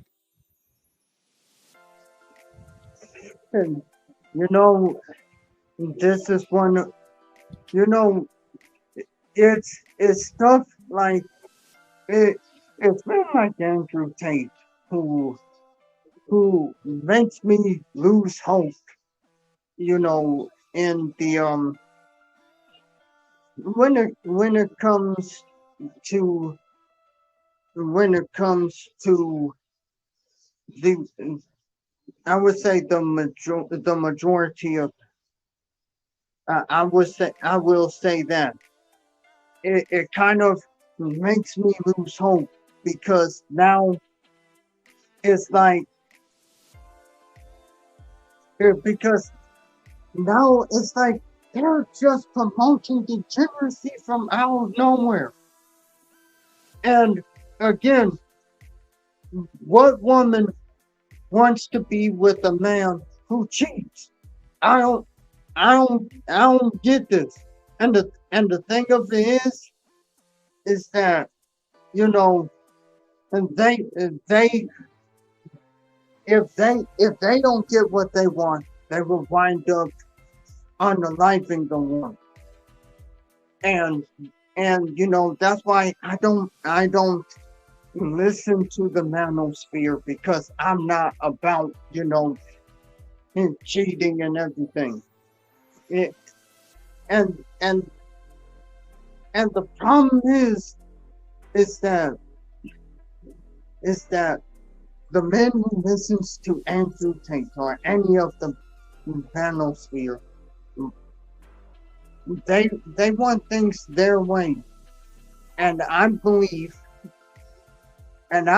it's time for women to take back their power and say no to guys who listens to Andrew Tate, who listens to, and I also think that it's time women say no to guys who listen to Kevin Samuels and the rest of them, and they should say no to guys who listens to just pearly things. That's why I'm thinking.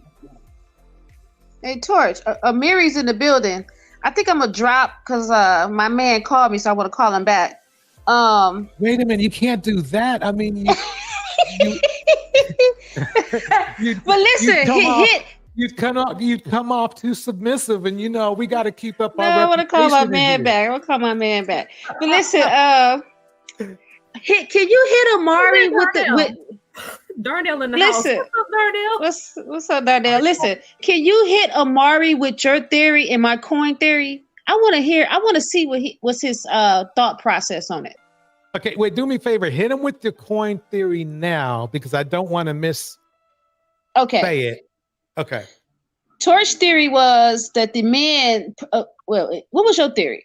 Because I was piggybacking. Well, this is my theory then. That men love men more than they love women. Okay, so I started thinking, imagine a man's mind as a coin. On one side of the coin, you have them impressing men to the extreme that it goes into homoerotic, right? And then if you flip the other coin, it goes to extreme violence. They're trying to impress other men who can be the best killers. So that's, I guess that's their mind. That was what my thought process was, if that makes sense.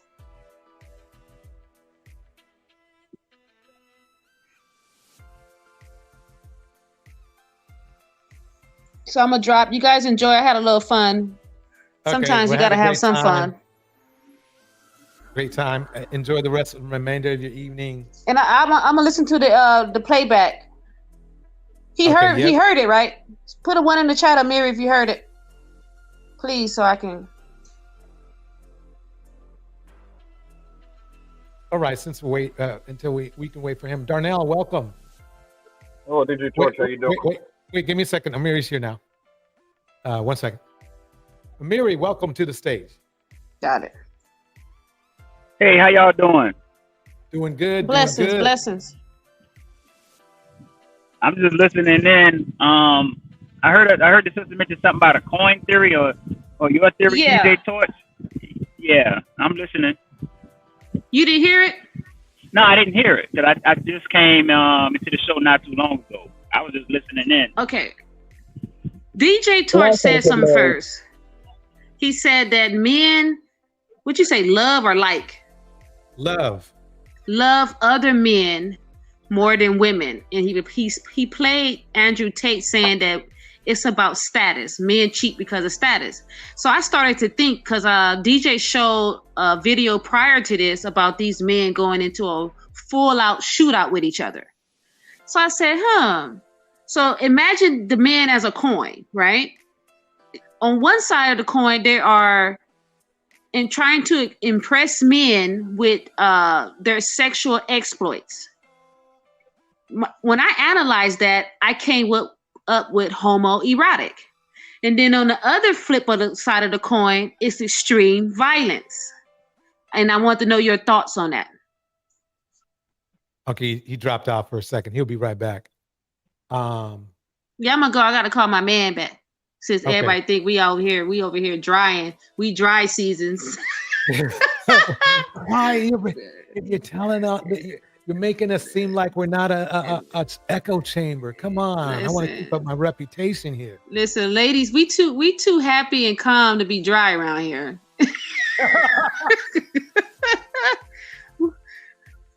Okay, so Darnell, how are you doing tonight? I'm all right, DJ Torch. How about yourself? Doing good. Okay. Wait, let's give Amiri one more try. He's back. Okay. So let's try one more time. So basically, what you're saying is that men. Sorry, say it one more time. Oh, Lord. One more time for Mary. Here we go. So, DJ Torch said that men love men more than women. And then we heard Andrew Tate say that men cheat because of status. They basically impressing other men. So I started to think, so I said, okay, let me put men as a coin. On one side of the coin, they are impressing men with their sexual exploits, which I concluded as homoerotic. And then on the other side of the coin, they go to extreme violence. We just watched DJ's video where they had a full-out shootout, trying to impress men, right? Who's the best killer or whatnot, which I concluded as homoerotic as well. What are your thoughts?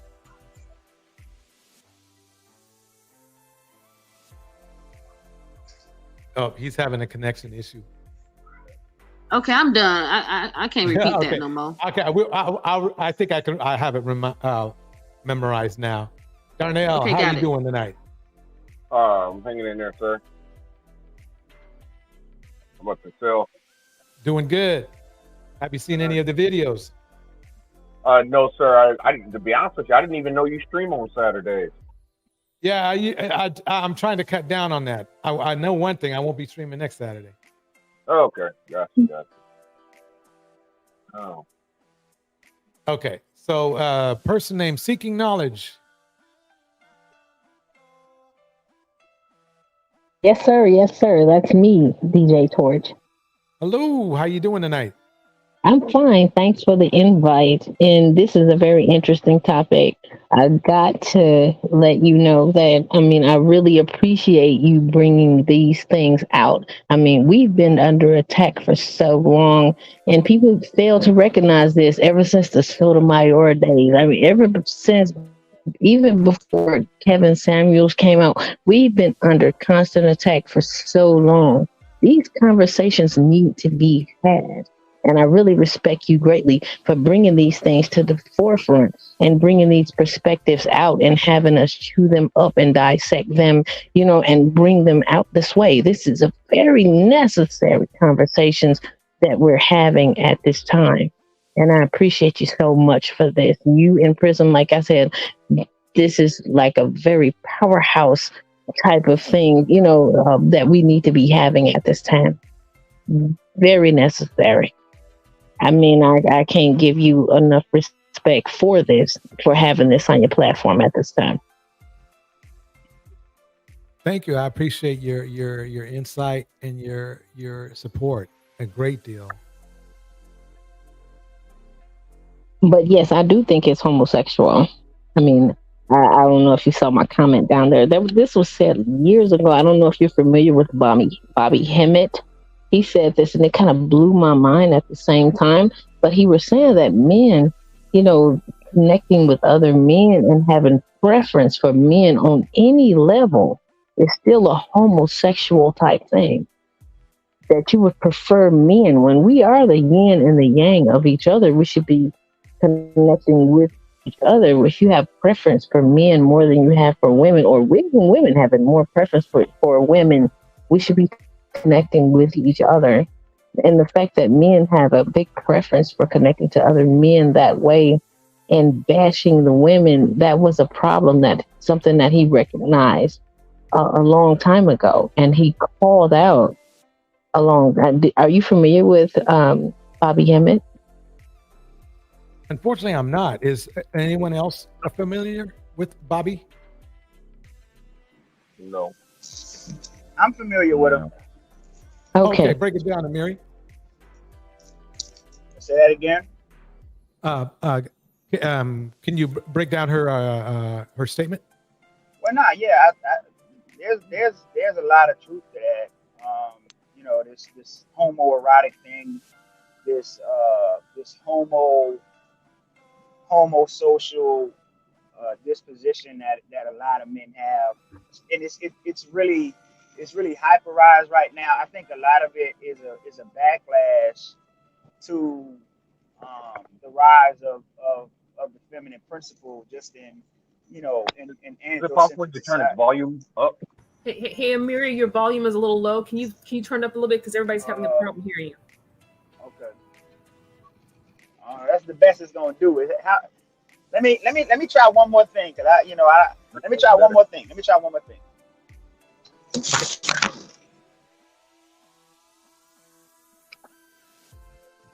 No, I just think it's a very, very important thing to go over, because you're not going to change anybody right now. You can't change the way men think in our community. There's just they would have to go to years of therapy to change. And if you run it, I'm trying not to discourage women, but if you run across a guy who's trying to impress other guys all the time, then you probably know that he sees a higher value in men than you. Doesn't mean that he's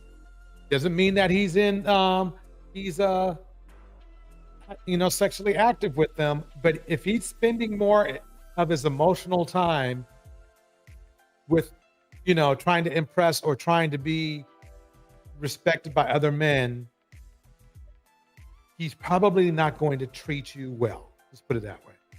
That's my argument. Well, DJ Torch, I say this all the time. I'm a metaphorically spoken person. And I say this all the time. If somebody doesn't realize they're sick, they're not going to go to the doctor. You can't convince them. You can tell them, like, look, you need, they're not going to go to the doctor if they don't feel like they're sick. Somebody has to realize they have an ailment, and then they'll go to the doctor, and then they have to have a diagnosis, and they have to agree to treat this thing. And our black men, they don't feel like they have an ailment at all. So, I mean, the hopes of that are very low that anything will change, in that scenario. They don't feel like they have an ailment. They hyper sexualize and hyper violence, as their lack of manhood. And on so many different levels, it's so hard to see and it's so hard to watch because they will not simply listen to reasonable men. As to yourself, we do the math and do the calculations and and they just fail to listen. They block all that out and they still listen to people like Andrew Tate. And it's just extremely sad to see because it gives a sense of hopelessness to the rest of us. Because where do we go from here? Right. Well said. Well said. All right. Let's try Amiri one more time. Yeah. Is this better? Much better. Yep. Okay. Now I don't know how long this is gonna last, but I'll just go ahead and try and get it in for the time being. Now, a lot of this has to do with it's a backlash. It's a misogynistic backlash to the progress that women are making, and the thing that many men are faced with, is men are slowly going the way of the horse and buggy. And what that means is many of them are afraid of becoming an obsolete feature in the lives of women. And a lot of this just has to do with progress, with technology, with the fact that women are doing a better job of adapting to this stuff. So when you see them having an affinity for Andrew Tate and things of this nature, look, this is why I made the horse and buggy comparison. When the automobile was first being produced, what a lot of horse and buggy makers was doing, they were peddling a lot of fear by saying, well, the human body might not even be able to withstand going 40 or 50 miles an hour. This is going to spell the death knell of civilization because they were faced with being phased out because of this new technology. And so what you're witnessing, that has a lot to do with it. It's a misogynistic background. A lot of these guys, they're being outcompeted by women. A lot of these women are becoming more educated than them. Then on top of all of that, the women already have the advantage when it comes to the sexual politics because they're the fairer of the sex. They're the more sexually appealing. You see what I'm saying? So now it's now what do we have? We don't have nothing. Now what do we have as men? And see, those men who fail to adapt to what the environment is calling for, they're gonna die off. They're not gonna achieve, reproductive success. And so there's this thing where, this nostalgizing or longing for, this touted, vaunted time of masculinity. But if you listen at Andrew Tate, and this is the observation I made about him, if you listen to him, really all he's doing is begging.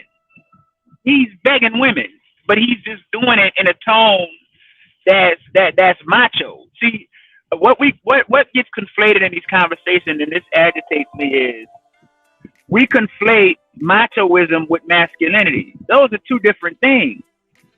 Just because you're macho doesn't mean you're masculine. Right. But what a lot of guys do, they portray themselves as macho so they can appear more masculine than what they really are. So they'll put on the sunglasses, they'll have the cigar, and they'll talk with this bravado. But if you really just separate the tone from what they're saying and just break down what they're saying, it's begging. That's all it is. It's authoritative begging. They're just saying it in an authoritative way. And this is the point I always raise up. That at one side of their mouth they want to talk about the superiority of men over women. Well, okay then. So if you feel like you're superior to this woman, then how are you being outcompeted by this woman? How is this woman doing a better job of adapting to these changes than you? How? Because the superiority, it doesn't have anything to do with who's bigger, who's stronger, and who's faster. It's about who's more able to adapt. 50 million years ago, both the dinosaur and the butterfly was here. Right now, today, dinosaurs are extinct, butterflies are still here. It's all about adaptability. That's the purpose of evolution, adaptability. And so the truth of this red pill, I was trying to explain this the other night when Spro was on. The truth of the red pill is that patriarchy was a myth. This supposed superiority of men was a myth. It was a myth. And so now, because it's being deconstructed through technology, through human development, through human progress, the walls of Jericho, to use a proverb, are coming down on a lot of dudes, and they can't cope with it and deal with it. This is why you see the rise in violence from these men. This is why you see the severe depression of men. This is why you see the high suicide rates of men. But rather than humble themselves, right, and really speak about, in a humble way, in a human way, really speak about what's afflicting them and what's bothering them, they would much rather put on this bravado and this machoism and pretend to be superior, do this superior begging. You see what I'm saying? As it stands right now, for the most part, for a lot of men, women have all the power. A woman can be educated, making six figures, and beautiful and attractive like Ebony K. Williams, and say, I don't want to deal with you, peasant. You ain't on my level. And just see when she makes that type of statement, the reason why I got the response it got is because you got to realize when she says that, she's rejecting a wide swath of men, especially black men. You see? So for a lot of these men, man, this is patriarchy's last stand. But the myth about patriarchy, the thing about patriarchy, it was a myth. It was a myth. That's the truth of the red pill. It was a myth. The reason why you got to take that red pill, a lot of the stuff that patriarchy peddled about women, it wasn't real. It was a lie. You see what I'm saying? So if you don't adapt, man, then you're not going to make it. And that's pretty much where we are right now. Well said. Very well said. All right. Either Darnell or Spro, you can respond if you'd like. No, go ahead, Spro.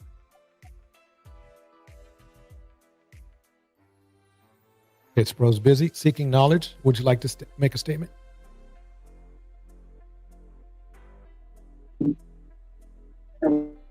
Hello? Seeking knowledge, are you there?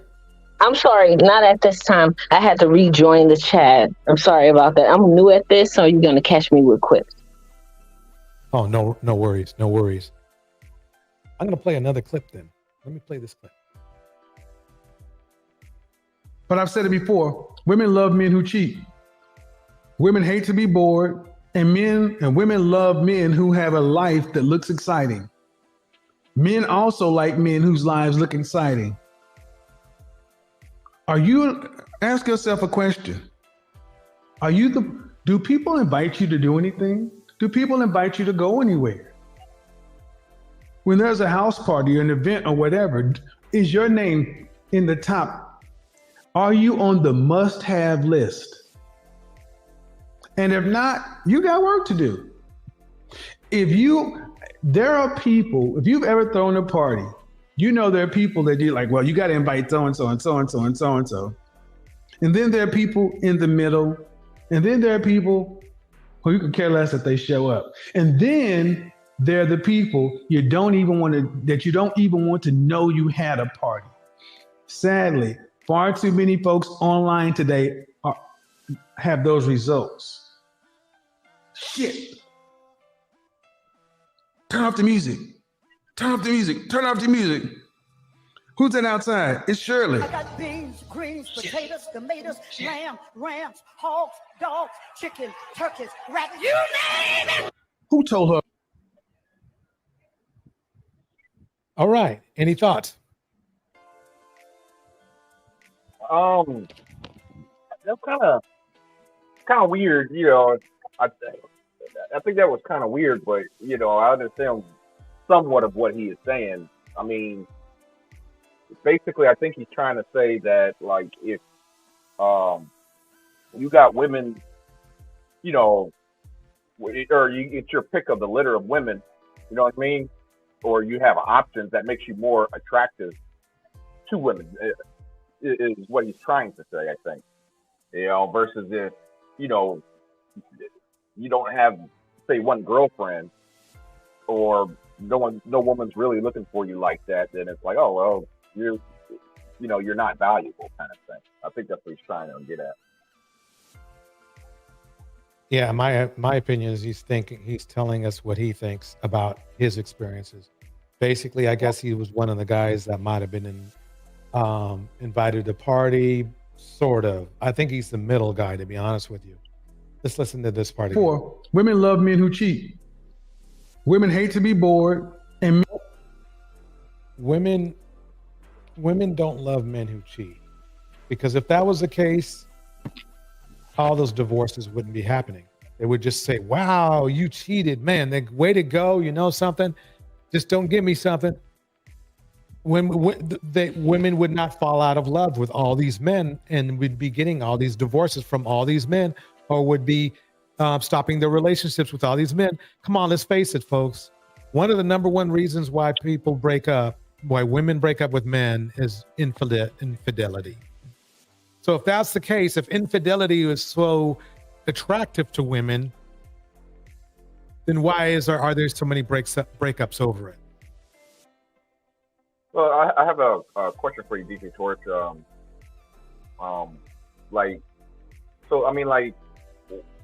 You ever heard the saying, like, we all want what we can't have, kind of thing? Yes.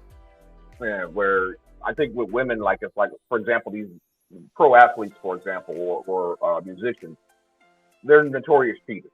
Let's call it spade a spade. A majority of them, not all of them, but a majority are notorious cheaters. They always got, you know. Okay. I mean, I'm with you. It was even revealed when Kobe cheated on his wife. You know, it was revealed. Apparently, Shaq made a comment, or not Shaq. I'm sorry, Kobe made a comment about Shaq cheating on his wife. You know, even though Shaq was better at hiding it until Kobe said something. But anyway, and for us as men, I think So do you believe it was the cheating that made them attractive, or the fact that they just had some type of value that other women wanted? The value that other women wanted.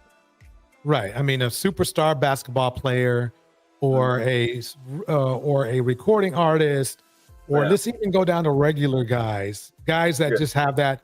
They have game. Mm-hmm. Because that's what Pookies and Ray Rays have. They have game. Yeah. So it's not necessarily that they're cheating. It's not the cheating in itself that's the value. It's they have something else that seems to be very popular to the opposite sex. Right. Yeah, I agree with that. And also, for the man side, it's like, we will take, I hate to use the term, but we, like, men will try to wipe up strippers for whatever reason. Right. I mean, seriously, they will try, even though you shouldn't do it. You know what I mean? Exactly. And that stripper has her value. Yeah. And that's why men, they'll fight over a stripper for a similar reason why women will fight over Kobe. Yep. Exactly.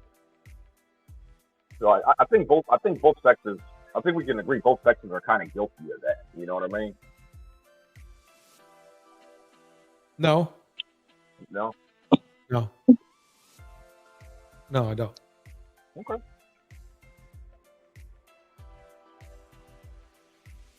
See, when a man is dating a stripper, more than likely, especially if he can afford a stripper, he's dating down. Mm-hmm. Women usually don't like to date down. I'm not saying women don't, but I'm just saying if we're going to go with the majority or the larger cross section, most women don't want to date down.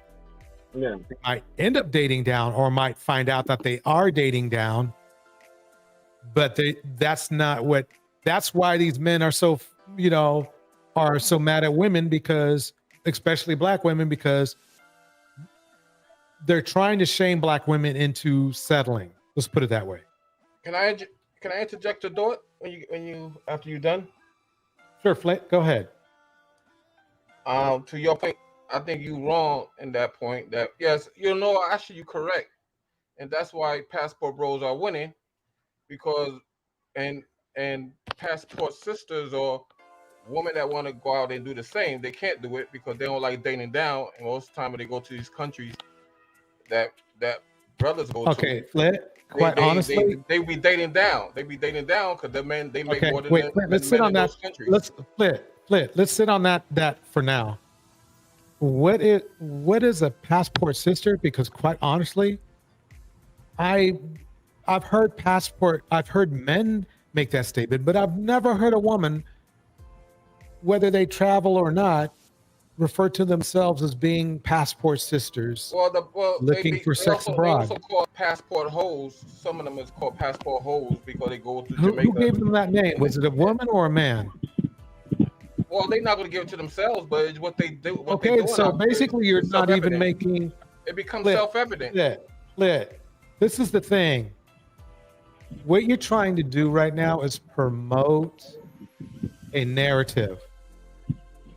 No, I'm talking what's out there. No, you are. And I'll tell you why. I could have video Women evidence. Just like you use video evidence to prove your point. I could do the same. Let me finish.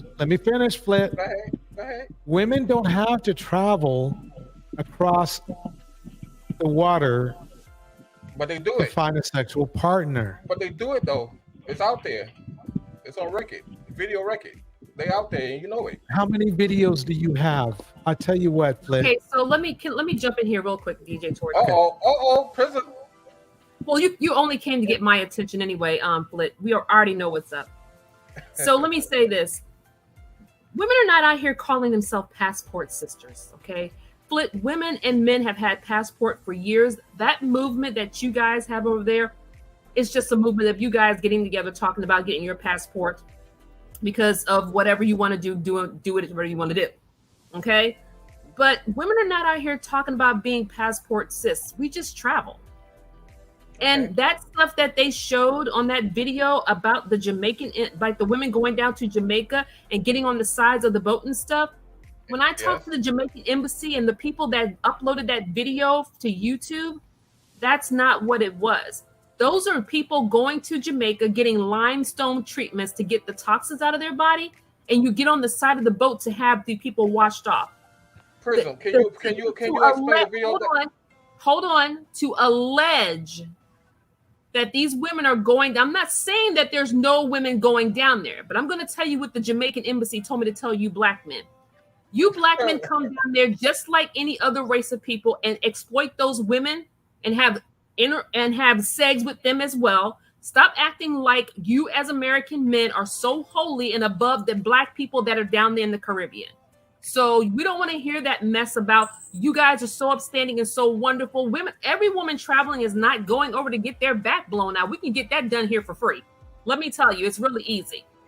It's not like you guys don't have any type of, like you guys are not the pinnacle of morality over here. Let's stop playing around. Most of the women that are going overseas because they're traveling for vacation, to learn about other cultures. Like for me, for example, I go over there because I can, because there's business opportunities. There's ways for me to make more money. It's for influence.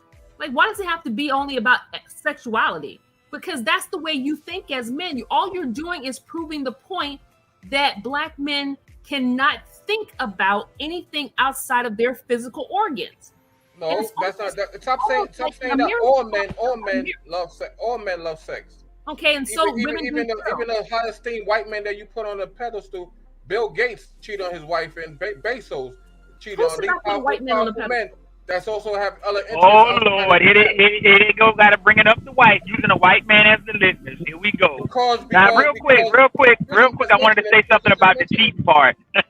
I wanted to say something about the cheating part. I think there's a confluence of things when it comes to that, and I know the major thing is that the men who typically sit atop the male hierarchy are going to be men who are taken. It's married men. Married men are the preeminent men in this society, in patriarchal societies, period. So the men with the resources, the men with the status are typically married men. So married men, pound for pound, on average, are more desirable than single men. It's a reason why those men are taken. You said patriarchal is a myth. You said now you're contradicting yourself. Wait, what did I say? You said patriarchal society is a myth. So why you go? I didn't say patriarchal societies was a myth, bro. I didn't say that. See, when I talk about the poor comprehension of these Negroes, I didn't say patriarchal societies was a myth. I said the myths about women that patriarchy promoted. I didn't say how we gonna. That's neither here nor there. But like I was saying, the men, the preeminent men in society are men who are typically taken. So pound for pound, on average, married men have more resources and more status than single men. And like in the business world, in corporate America, you're not going to be taken serious if you're running around here as a free radical or bachelor, because the bachelor lifestyle was just inherently less stable than it's. Brother, I'm talking. I was talking. Married men. Even though you cut me off and you interjected. Okay. Well, I'm talking now. You can come back to your point. Let me just wrap it up. Married men, it's stability, it's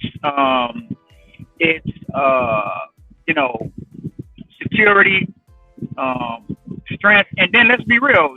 A lot of women, they like the fact that they get to have their time with a married man on their time. They ain't got to worry about being micromanaged like they would have to be with a single man. They don't have to worry about the constraints of relationships. You know what I'm saying? So women will more readily do that. You know what I'm saying? As opposed to dealing with, a single guy who might be struggling and might not have it figured out. I just think it's a confluence of things. But the main thing is the resources in societies are held by the resources, and the status is held predominantly by married men. That's just a fact. Well said. Okay, Flit, you can chat. You always say well said. On bad points, you always saying well said. But go ahead. It's either that or exactly.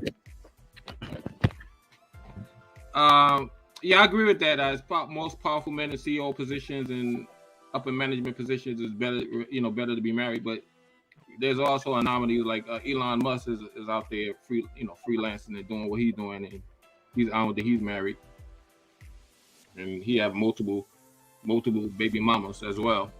Okay, so what's your point? He chooses, and Bill Gates was out there gallivanting, but as a powerful CEO too. But he was out there gallivanting and doing his thing, and even associated with that dude, that pedophile.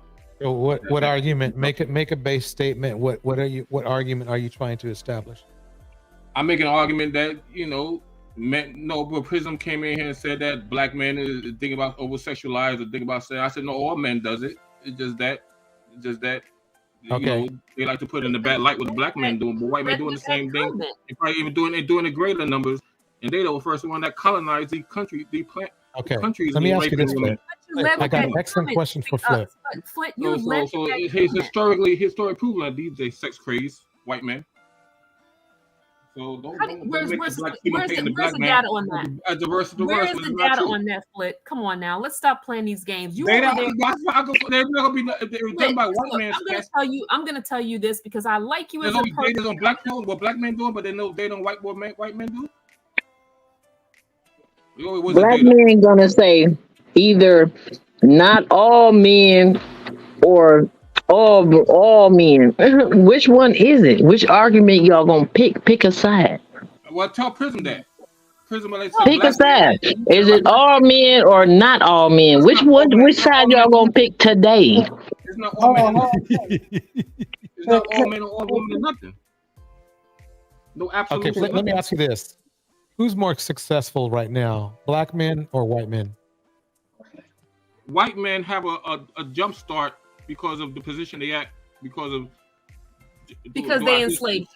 Yes. Why do they have that head start? Why do they have that head start though? Like I just made a post about this on Facebook. No, I told you why. So they won't take theirs. Let me this point. I just made a post about this on Facebook, and like I told the guys on Facebook, just face the fact that this white You man got is the better than you. patriarchy on your side. Whatever. Just face the fact that this white man is better than, and I'm gonna tell you why I'm saying that. The reason why I'm saying that, and I'm willing to face that, is because these brothers, these guys, because somebody just mentioned the passport bros. They want to push the pedal the notion that every other group of women is better than black women, but no other group of men better than him. Even though we can look at the empiricism and see that ain't true. You see what I'm saying? Don't start talking about he got a head start. Why does he have a head start? Why? Why does he have a head start? Well, I can answer your question. You want to keep on? Yeah, go ahead. Okay. The answer to your question is the head start they have because our African ancestors gave up to the white man and sold their own people. So it started out. It was out of our current hands. What they did, our ancestors did. That's one thing. They could have realized that we don't need your people we don't need to sell our people out to your guys, but they probably didn't know the extent. Of course, they didn't know the extent of slavery throughout the world resulted in, of course, in putting the white man on edge. White man. Now, when they came to America, of course, the white man benefited from these cotton picking and black enslaving black men. And then when when they were so-called supposed to be free, they created their own businesses, and that's why there's where they opened businesses, Black Wall Street and things of that nature. And what happened? The white man knew that the black man about to flourish, and what they did, jealousy and all that, destroyed the whole town, right? So whenever what black men unite and combine and form their own organization or different things, they shut down by the FBI, the CIA, all kind of infiltrations to shut down the black man because they don't want to see the black man strong, they don't want to see the powerful, and that's historic. So even Darnell would know that. So don't come here and act like you talk to some ignorant person. Even though this is not really my topic, but I'm aware of all this stuff because it's just got just learn it, or you just read a book and with the Google Translate, you can also Google. Okay. So I like to go back to my question one more time. Yes. Who's more successful right now, regardless of the white man reason, is successful? Right? Okay, but I ain't gonna be just can we move forward then? I'm my next question. Belittle myself to say I can't do the That hurt it to say. Can I go to my next question? Go ahead. Okay. So, do you believe black men cannot be any more successful than we are now? Black men are being successful in a lot of ways. Can we be more successful? Yes or no? Yes, they can. Every man can. Yes, with the murder rate of black women, with the suicide rate of black men, with the unaliving rate of black women. They strive for that every day, apparently. Yes, man, but you're not talking about it's not every black man that does that. So you talk about a small minority that's in prison. Who said every? That's the only argument y'all jump on is every. We getting really tired of hearing this every. But it's enough to be extremely significant where we are suffering losses. Nobody wants to hear this. Not black men. Y'all sound like Sambos. Nobody wants to hear that anymore. I don't want to hear that anymore. And I'm sorry to get like this with you. I don't want to hear that anymore. Not black men. You sound like some Sambos. Don't want to hear it. Really, I don't want to hear it anymore. I'm tired. I don't want to hear it anymore. Y'all unaliving us. Y'all doing all this petty stuff that y'all doing because y'all manhood is suffering. Do other things to solidify your manhood besides huffing up and killing women who's supposed to be a creature under you. If you all this, why you gotta go below the huff up and prove your manhood to something? Do something more significant than that. If we're below you or whatever, do something better to prove it. Oh, man. Why y'all doing all this stuff, and why y'all gotta have a backlash and do something and try to push us under y'all to prove to the world that you got a D and B? Your D and B is not like this validating factor to show somebody that you worth something in this world. We about tired of hearing it. This is a repetitive excuse. And we about tired. I know I'm tired. And I don't want to hit it. Not out. Look, get something better. You're going to have to come for something better than me, especially in this chat. I don't want to hear it. Come with something better. Well, one thing, Darnell, how many black women do you unalive today? Or hey, Split. Hold on, Darnell. Don't say anything. Now they making it personal. Don't make it personal. Don't make it. Give me some stats. Don't you make it personal. I ain't trying to hear that today. Now you try to say every black man is doing that, so you making it personal. So go ahead. Hey, don't make it personal. It's not personal. Yeah, I'm about to drop because let me say this, Flit. If we thought it was all black men, we would not be having a conversation with Darnell, Sproul, Pax, Torch, Amiri, a whole bunch of brothers are in that chat. If we thought it was all black men, you keep getting this divestment movement. Are some of us divested mentally from the black culture? Absolutely, because there's a lot of toxic bullshit going on. But you keep on going into these spaces, listen to all of this rhetoric and bringing it over here to us, and we're not even doing that. That's not that energy over here. Don't bring that energy over here, please, because we're not passport cis. We're not going to get our backs blown up. And I told you that one time before. Stop putting us in. There are married women in this chat. Oh, Prism, it's all right. It's all right for you to blast black men and use it and don't use the term. We all know it's not all black men, right? But you know what? You should know that. Wait. It was said out in the chat. Generalization. I'm sorry, y'all, and I'm sorry. I apologize to everybody I offended. I'm all in my feelings. I'm gonna back out for a second and let y'all handle this. I'm sorry. I'm gonna mute right now. Watch out for your blood pressure. Sis, we have to have a good conversation, and every time we having a good conversation, you can see Darnell was in vibe, Amir was in vibe, we were all listening, Sproul was in vibe. We had this conversation all the time. We were all over on Amir's channel, no problems. We were all going on these other panels, no problems. Flit, you coming over here with this dumb stuff, and we're tired of it. We're sick of it. Because I go there to raise, and I don't even I go to raise, and I don't have no disrespect from them brothers over there. None of them. The only people that disrespect me is them trolls that Marquise does. The other guys don't disrespect me like that.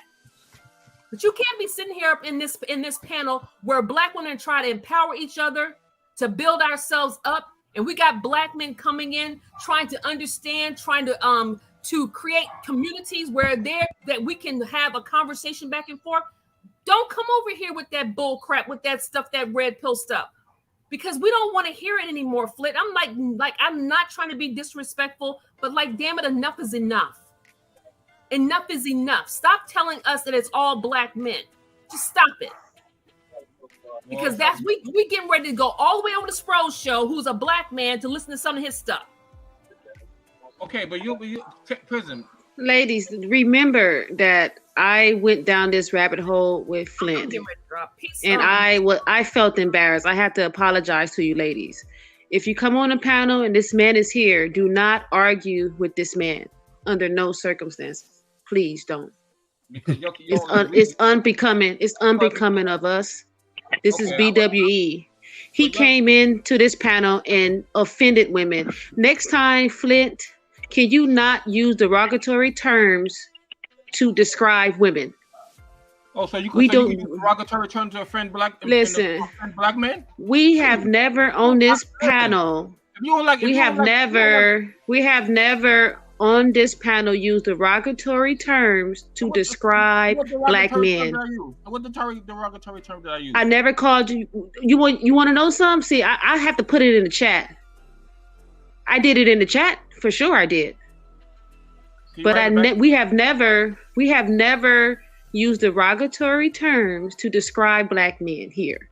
You came in and called women passport holes. You need to apologize. You should apologize. Be a man. Be a man. Be a man and just apologize to the women in this space that was listening to that. Can you do that? I'm not going to apologize for something I quote. So, I'm not, that's what men call. Listen, there are no passport holes here, sir. I don't call them passport holes, but that's what you see, ladies, he does not respect us. He should not be here. I want to vote Torch to ban this man as well. Torch. That's how Torch. You can't. I think Torch know better than that to ban me to just because you have a different view or point. Okay, unless you want echo chamber. If you want echo chamber, I think no. Flit, it's not because you have a different view. Flit, do you want to reply or not? Flit, do you want to reply or not? So how you gonna be banning me for what they being called by other men? Do you want to know what? Flit, do you want to reply or not? Flit, the reason why she's saying you should be banned is because you said derogatory things about women. I said that men called them. I said other men called them passport holes. Didn't I say that?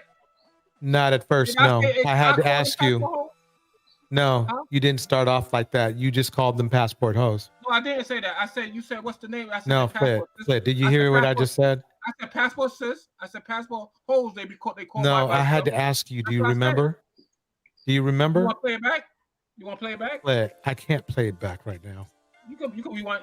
I'll tell you what. When we have our debate, I'll play it back. How about that? You can open a page and you can play it back. You can open a page right now and see it. I'll tell you what, too. You can also have that discussion over at Spro's live, which is starting very soon, if it hasn't already. But basically, Flit, you came in and you did not say this is what the guys call them. In fact, if you remember, Flit, I had to correct you. I said, is that what women are calling themselves? Or is that what the guys are calling them? And you said, you clarified it was the men. Yes. Because I was wondering, wait, let me finish. It's passive aggressiveness, Torch. That's it. Yeah. Exactly. So, Flit, what it is that cyber is a very important part of my show. And if she, she's considering you. I knew you. I think what you should do is. You want to ban me because of somebody that you just happen to meet and just happen to be in your talking points, then go ahead. But that's kind of weak. No, it has to do. The race to ban you. Then you like somebody ask somebody just because you have a different. Are you going to let me finish or not? But go ahead. Okay, Flit, she's a very important part of the show. So. And I'm an important part as well. But if you want to have an echo chamber, then I'm not. Are you going to let me finish? Okay. Okay, number one, she's more important because she's running. She's that stuff for the show. You see what I'm saying? You're a guest. Narrative, of course. Wait. Let me clear something up. Let me clear something up, Flit. Do you remember Gemini? Yes, and she used to always boot me out, boot me out. She fit your narrative too until she got tired of it. Wait. I don't hear you. What are you saying? Yeah, she was always boot me out sometimes when I used to say the opposing point that I didn't agree with. Right. And so I would react in the same way, of course. Right. So yeah, and I told you know that. Wait. Well, I need to finish, right? Okay, let me finish. You do know that Cyber Dreams has the same authority. So does Prism. Okay. I'm trying to help you. I'm trying to help you here. Believe it or not, I'm trying to help you. You're not helping me. They have their run your show like that. They have their. Show us fine. Wait. You know what, you Flit. I'm glad you brought that up. I'm so glad you brought that up. Flit. First of all, let me go over what I'm trying to say here. She's been patient with you because you're still on here. Okay. Gemini you would have been gone already if Gemini was here. You know that, right? Yes, and you see why even when okay, wait. Let me. We're gonna take baby steps. We're gonna take baby steps. Let him finish. My algorithm. I do the same thing. You're not open to reasonable Let me debate. tell you something else too. Let me tell you something else. You're not Flip, threatening me. Let him finish. Flip, don't have me mute you, because I think you're gonna really find what I'm about to say very interesting. Okay, I mean, Flip, this ain't my show. It's not my show. This is a BWE channel, Flip.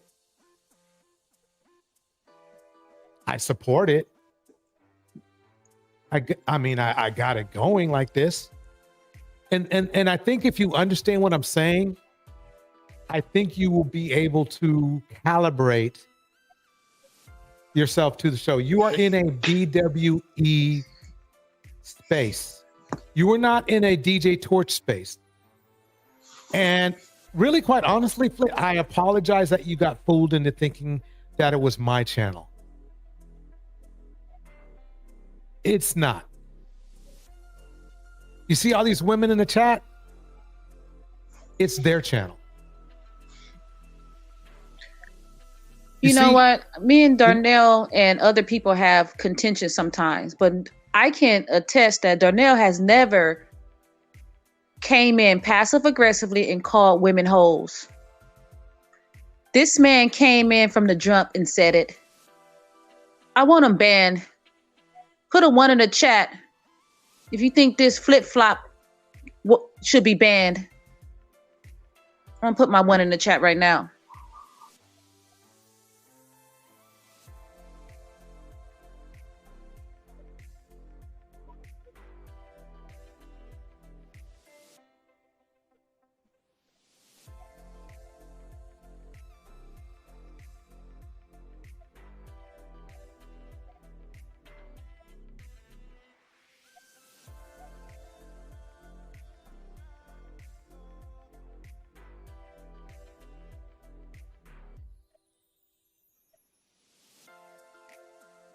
Okay, we got 4 so far.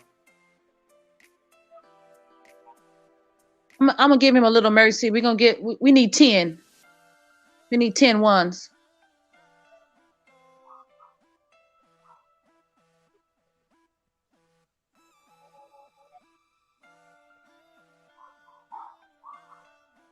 May I make a suggestion? Sure. How many viewers do you have watching now? 40. 40?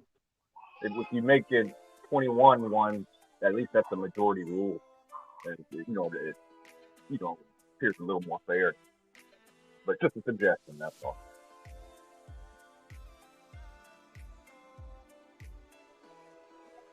Indiana mom put, well, how many? Come on, Indiana, just one. Just one. We need 10 ladies. Indiana mom stuff in the ballot box. She did some she on some Donald Trump, huh?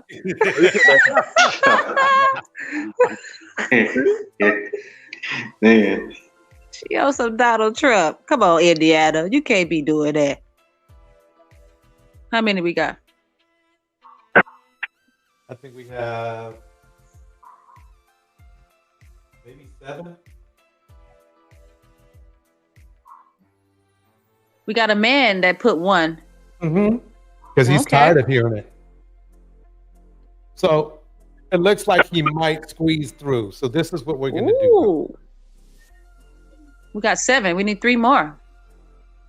This is what we're going to do. If he makes it through in the next, we'll give it 1 more minute, right? 1 more minute.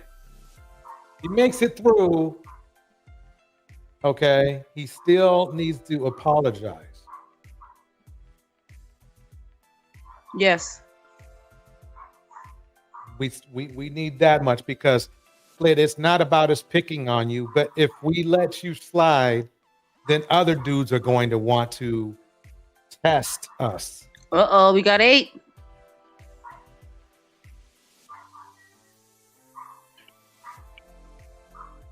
Go back and put what I said. I didn't say. I said some men call them. No, we got 8. What did I say? Did I say? Remember when I had to ask you if it was, remember when you said passport hose, you didn't say the guy said, you didn't say the guys in my group said. You didn't say those. You didn't refer to anybody. I said You play it just back. said I it. said, and also said play it back. I did say it. No, you said it. You yourself said it. Right. I said play. But No, you I didn't. said You play. didn't say. You didn't say it was anybody else. That's what. We got 9. We got 9. Uh-oh.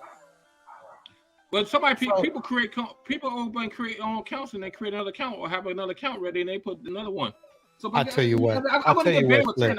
Because you got 10 people that want to ban me. I tell you what. That's the threshold, of course. I wouldn't get banned. I tell you what, Flip. You have 4. He don't understand the structure over here. He don't understand it. I knew the structure before you knew it, man. I knew DJ Charlie first created this channel. No, you don't come in here and call women hoes. I didn't call you passport hoe. I said men call you that.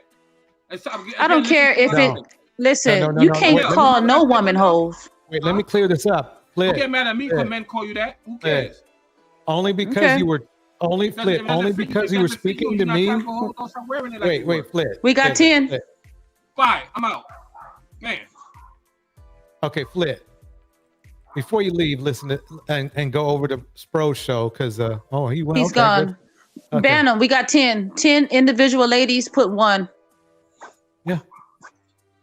I mean, the thing is this: if he probably would apologize during the time everybody was putting 1s in, he might have been able to see. That's the problem we have as men. He knew he was wrong. He don't understand. Baldwin. He's digging a deeper hole. I don't care if he's talking about some other women. He's in a woman's space calling women hoes. No, he was talking about. Look, this is what he did because I was. I heard what he said. Him. Yeah. Okay. Because he said I had to ask him. I had to clarify for him where the source of his opinion was coming from. Then he tried to clean it up and say that it came from, I said, so are you saying that women call themselves passport hoes? And he said, no, it's men. And I said, well, okay, and the reason I had to ask him that is because he didn't say the men said that. He said he just came in saying passport hoes, as you stated. As you stated, he came in, it come out of his mouth. He was calling women hoes. He was saying that women were going there to get their backs blown out. That came out of him. And he just wouldn't, he wouldn't stand on it. He wouldn't stand on it. So are you going to ban him now or? He left. I'm going to ban him. All right. He can only come back if he apologizes to you. And all the women in the chat. And the women in the chat. They voted. But exactly. So in fact, this was what happened because he could email us, right? He knows I don't want to give this guy the email to everybody who in here, right? No. So we will allow him to email us an apology, and then we'll go from there. I'm not saying he can have his different narrative, but he cannot use derogatory terms to any woman about any woman in a woman's space. You know what's funny about that too? Welcome, Hazel. I thought about it, and I just thought about when I go over to Razor's room, I don't be calling them, bigots and hozo and all that kind of stuff over there. I'm respectful. I read the room. I'm not going to go in there and say, oh, you guys are a bunch of D's or something like that. I don't go over there. I say, this is, so he at the very least could show the same respect over here. I showed him respect without cursing him out. I dropped, and I was doing it in the chat though. Yeah. I dropped, so anyway, let's go over the topic just to make sure we got it covered. So the problem I have with the bro code theory is that basically it's as if these men want to be in a relationship with each other and use women for a resource. That is my thinking of the bro code. And they get mad at me because I want to be fair. Because that's what the bottom line, that's what I'm doing here. I don't think it's fair for men to use women. Just like I don't think it's fair for women to use men. And I also need to reiterate and make it clear, this is not my room. I pay the bills. I put the show up. But the suggestions, the moderation, and how everybody wants this room run is by the room. It's by the women in this room. Yeah, and we need you as a covering, like I told you personally. It's too dangerous for us. Right. So we need you as a covering to at least shield us from some of the heat. Oh, absolutely. And if they try to get hot, I go legal. So they you're try like to I get said, hot, I go legal. Women are the board. No, Basically. I mean, Darnell, can you contest to that? Have we ever used derogatory language towards men here? I had to apologize. I used fool. I called you a fool. That was once. Oh, that was nothing. I mean, that's nothing. Oh, he's. I've witnessed that he's heard worse. Let's put it that way. In men's rooms, yes. Yeah. So, I mean, so we got a girl code, women's code. We're not girls, we're women. Women code. We voted, and he's gone. DJ Torch, can I ask a question right quick? Absolutely. Yes, this is directed to you, Darnell. Wait, sorry to interrupt, but okay. Marquis, introduce yourself, please. Marquis. Marquis is an old friend. Marquis is an old friend. Marquis, is good hearing your voice again. Thank you. Okay. You as well. How are you? Yes. So Darnell, I have a question for you. Yes. Now, I've been watching this for a couple of episodes, and would you consider yourself neutral, like a friendly antagonist or a devil's advocate? I mean, where do you stand here on this particular space? I'm more of a centrist. Do you know what a centrist is by chance? Define. Centrist is a guy who's kind of in the middle. Like, think of politics, for example, right? You have conservative Democrats, and then on the other side of the spectrum, you have what they call liberal Republicans, right?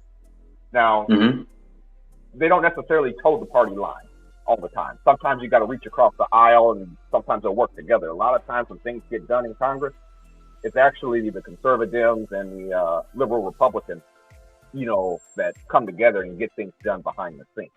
And I'm kind of the same way. So that's why you see me on BWE spaces, such as DJ Torch's show. You'll see me on Razor show, the Passport Bros. I'm not really doing a whole lot of the red pill stuff right now, but that's for other issues. So would you say, are you a reformed or reforming red pill, or are you just kind of just feeling out the whole situation? It's more or less I'm concerned about certain talking points in the red pill right now. Because it seems you argue red pill, I mean, pretty passionately. I mean, if you're indeed in the middle, it seems you kind of skew red a little bit, but that's just my perception. That's why I want to ask you directly. No, that's a fair observation. That's a fair observation, and I understand that why you feel that way, because it definitely does seem that way. But there's a lot of things with the red pill that, like I said, I just don't agree with. You know what I mean? But I guess for me, I just want to be that guy that bridges the gap. I do realize, hey, there is an issue. Like it or not, I mean, I think it's one thing all of us can agree on, whether you're PWE, Red Pill, Passport Bro, whatever. The one thing we can agree on, there is a problem. Now, we can't agree what that problem is or the solution, but we all agree that there is an issue, and I just want to find out what that issue is. An issue between what exactly? Well, like the issue between the sexes, for example. Why Why is it that you have the red pill? Why is it that you Now, when you say, sorry to interrupt you, but when you say the sexist, you do realize that the issues between white men and white women are different between the issues between black men and black women, right? You know, you can't juxtapose. Sorry. You said different? Yeah, we don't have the same issue. I mean, there's a lot of black men trying to make their issue our issue, but you know, we don't have the same problems that they have. So, go on. Some of it, I think I understand where you're coming from. Our issues are probably a lot worse than white issues, but they do have issues over there too. I mean, there's also like a white, I don't want to call it white manosphere, but there is like, you know, like Rollo Tomasi, for example. You know, he's a white guy and he's a red. You know. Right. I know who Rollo is. Yeah. So they do have. You got to admit that yes, there is issues over there. I mean, they also have divorces also high for them as well. I mean, it's not as bad as divorces in the black community, but you know, divorce is also high on their end too. I mean, you have a lot of dissatisfied, just like black women, you have a lot of dissatisfied white women as well. You know? Now, I will say, you know, because I like to be transparent with people, I've had discussions about you, and in my opinion, of course, I could be wrong, but maybe not.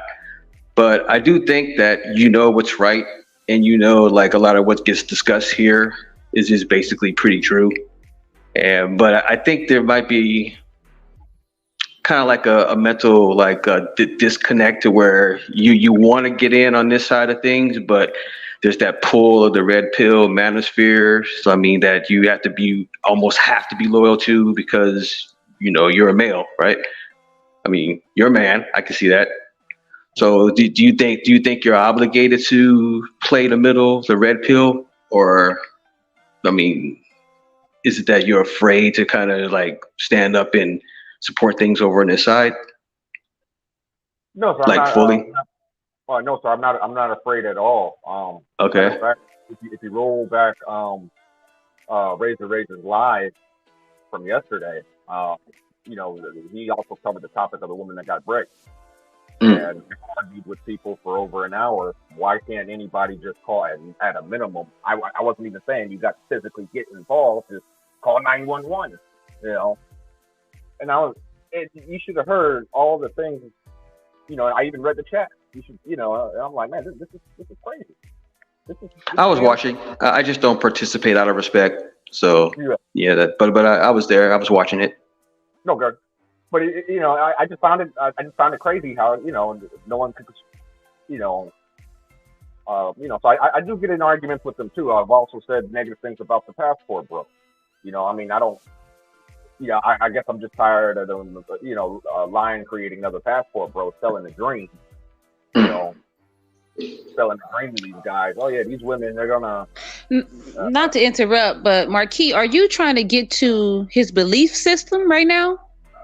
I have a method. I have a